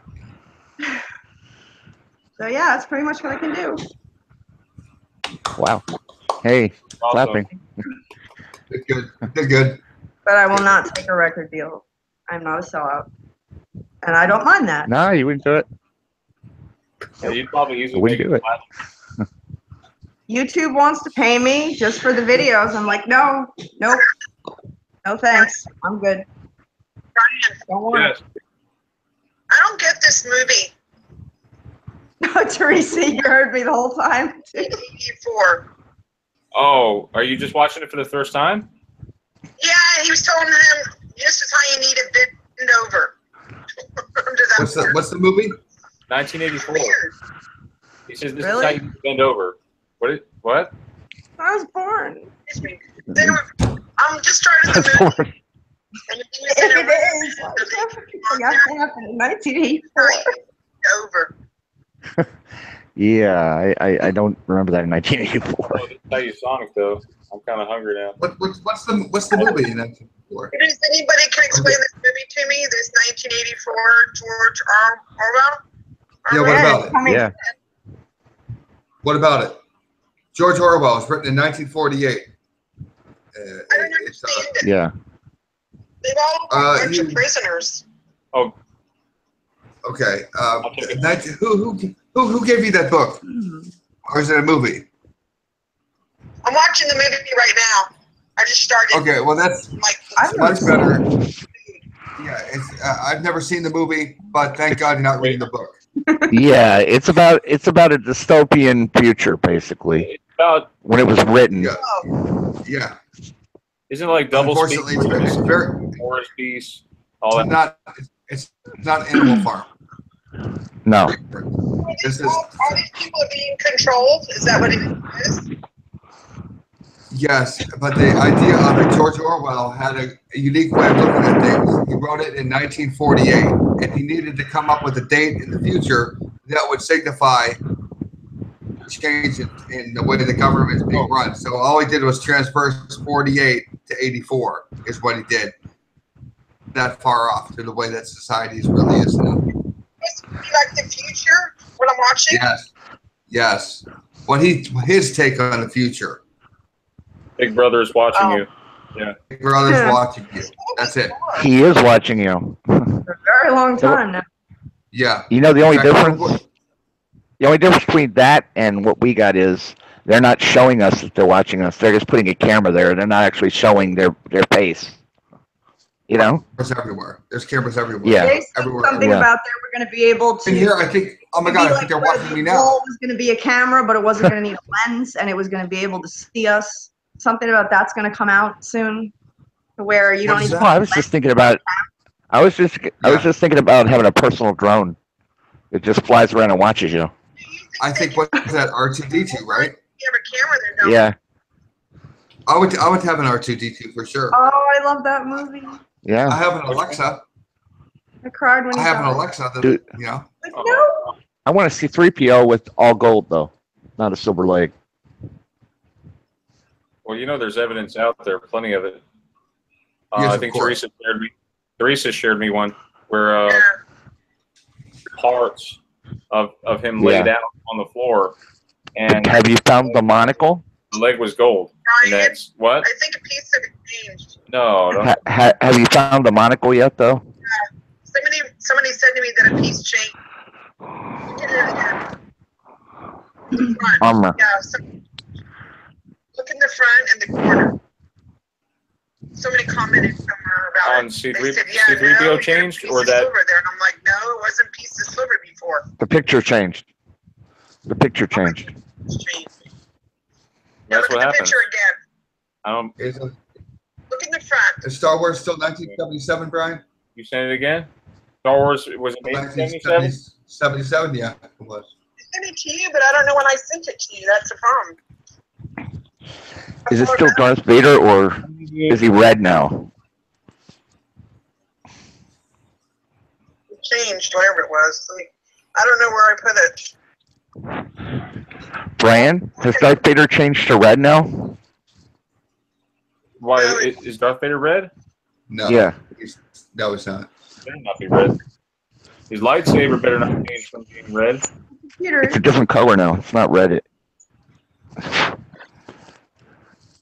Yeah, Darth better not Vader's make- red now. If they make His Darth face Vader is red. His face is red. My computer's Darth red. Vader's face is red.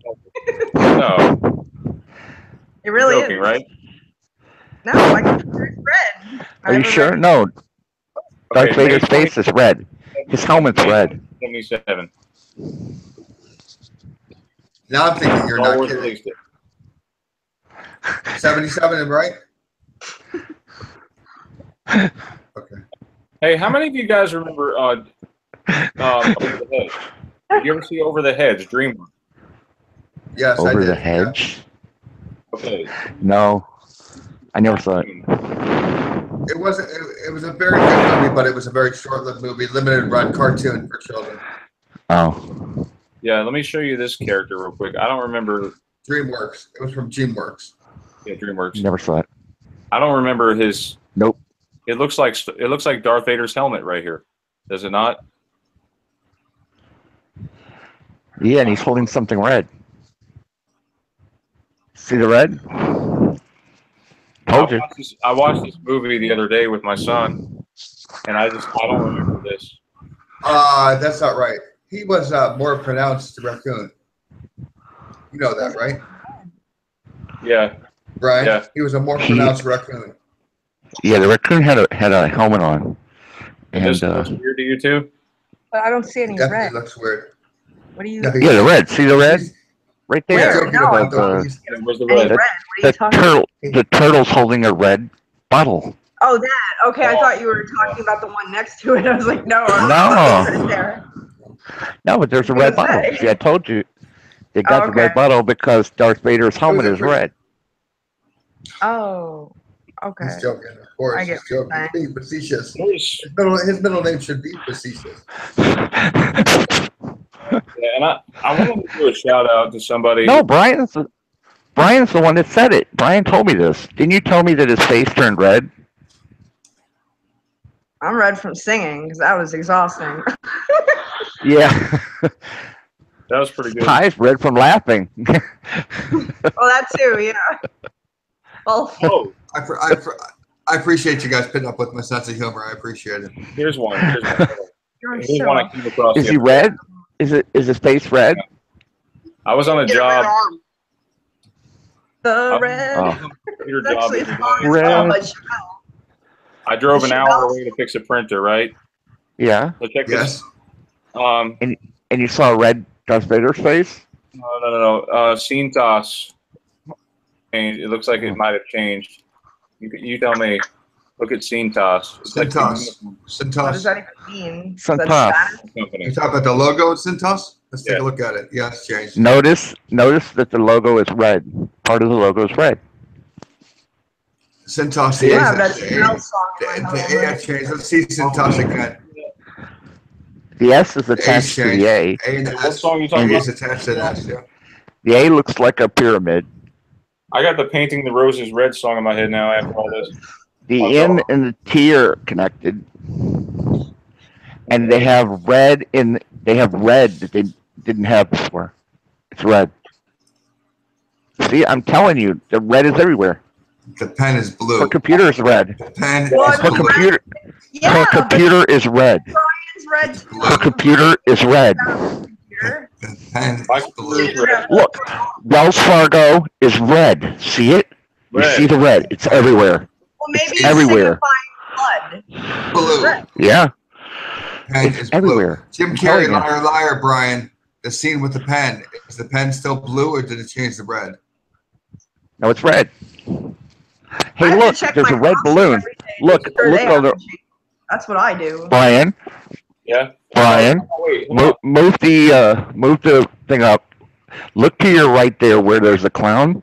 Notice that there's a red balloon. Yes. Speaking of, I wanted to talk to you guys briefly about. Yeah, You what guys is it? remember the 1990s movie? You remember that? Which 1990s movie? What You movie? remember seeing it in the movie theaters?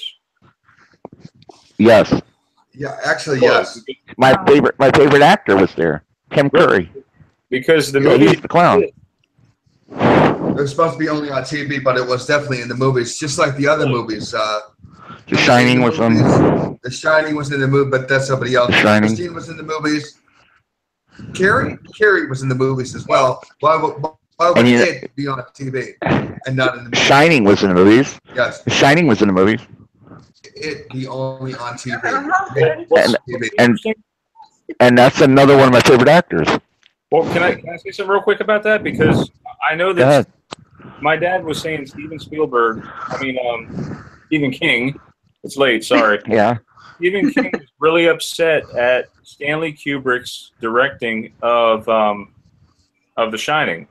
It didn't come out right the way he wanted it, so he was forever mad at Stanley Kubrick for that. And in this movie, and in the book, I think he kind of, well, if you saw the 1990s version, it won't. I did. It won't ruin it for the new movie. So, but anyway, you're saying that he has some vendetta against Kubrick? Well, yes, but his first name is Stanley, right? Mm-hmm. And in the book, in the movie, guess who dies first? Stanley. That's right. He commits suicide. How about that? You know what? Here, Stephen King. I could care less what Stephen King thinks about anything. That guy is crazy. Stephen King has one incentive. Let me ask you a question now. Being we're on Stephen King, he has one eccentric thing he does in every one of his movies. What is it? And all of his beliefs or books? No. Every movie he made, he does something. He has one eccentric thing that he does in every movie. What is it? And it's in every movie. Wow.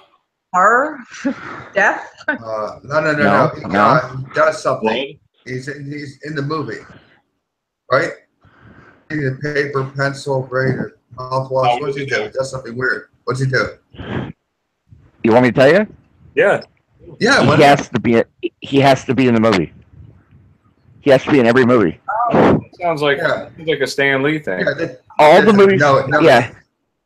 Lee, it's a Stephen King thing. Wait, Stephen King's in all the movies? Yeah. He was in most of the movies. I don't know if he was in The Shining, but I know he was in all the others as some bit part. Yeah, but I thought he did something. All the TV movies. No, that was his eccentric thing. He had to be in every movie. That's like OCD, actually. Yeah, he played like a bit part in every movie. You know what? Since it was so far back, yeah, I think that would be something. Yeah, but what's the first movie that he did on TV? Was it? I don't know. I know he was in The Shining. I know he was in Langoliers. Cemetery. Thinner. Yeah, Langoliers. Thinner. I don't know if he was in Thinner. That was the first made-for-TV movie that he did. He was in what was the other one? What year was Langoliers? The Flame.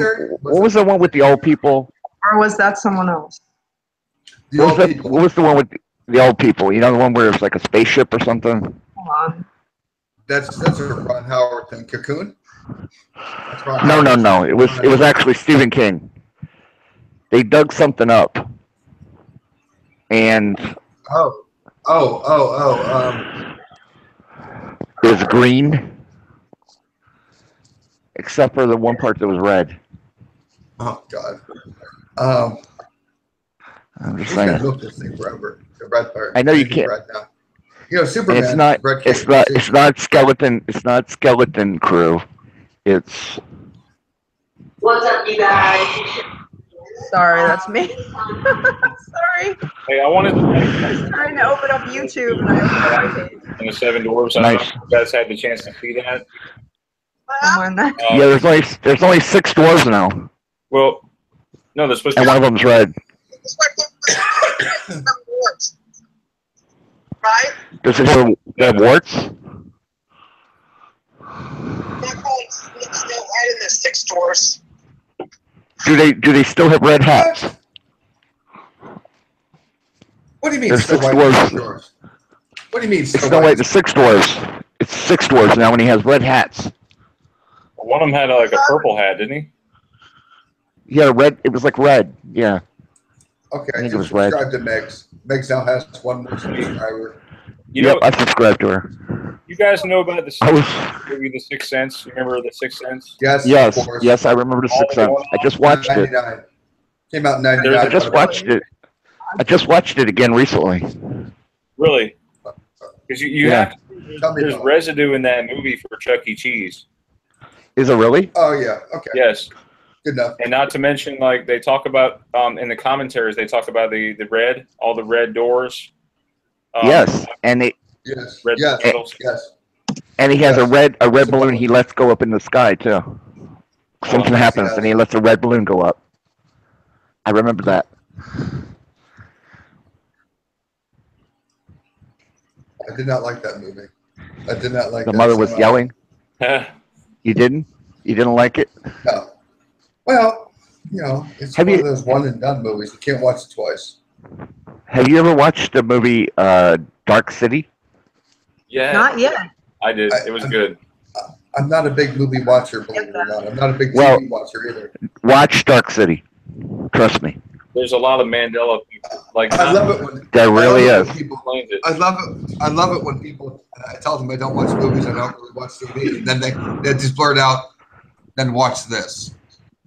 Yes, exactly. I'm blurring it, and it has red in it. Trust me. Hey, Harold, do you remember that app you were telling me about a while ago about the AI? You can download it and supposedly it takes over your person or something. Yeah. Do you recommend it or not? Well, they're saying now that AI becomes like almost like a not a copy of you, but your best friend. It becomes like a mate almost. That's disturbing. It literally knows you so well that it becomes like a mate. It knows you, everything about you. Is this incorporated into like those sex robots that they have now? No. You can download it from the Google Store. It's called Reflex. Because that is big. Reflex or something. Replica? Is it Replica? Replica. Yeah. Replica. Yeah. That's what it's called. You can download it. It's free. It's free from the App Store. They're sex robots. Yes, they do. I'm sure I've seen those sex robots.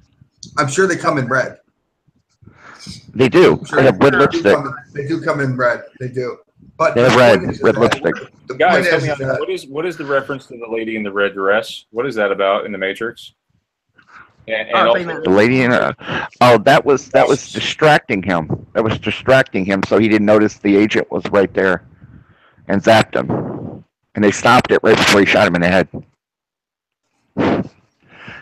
The red dress, the girl in the red dress was just something distracting. Yeah. No, it wasn't. The girl in the red dress. The first time that he saw red.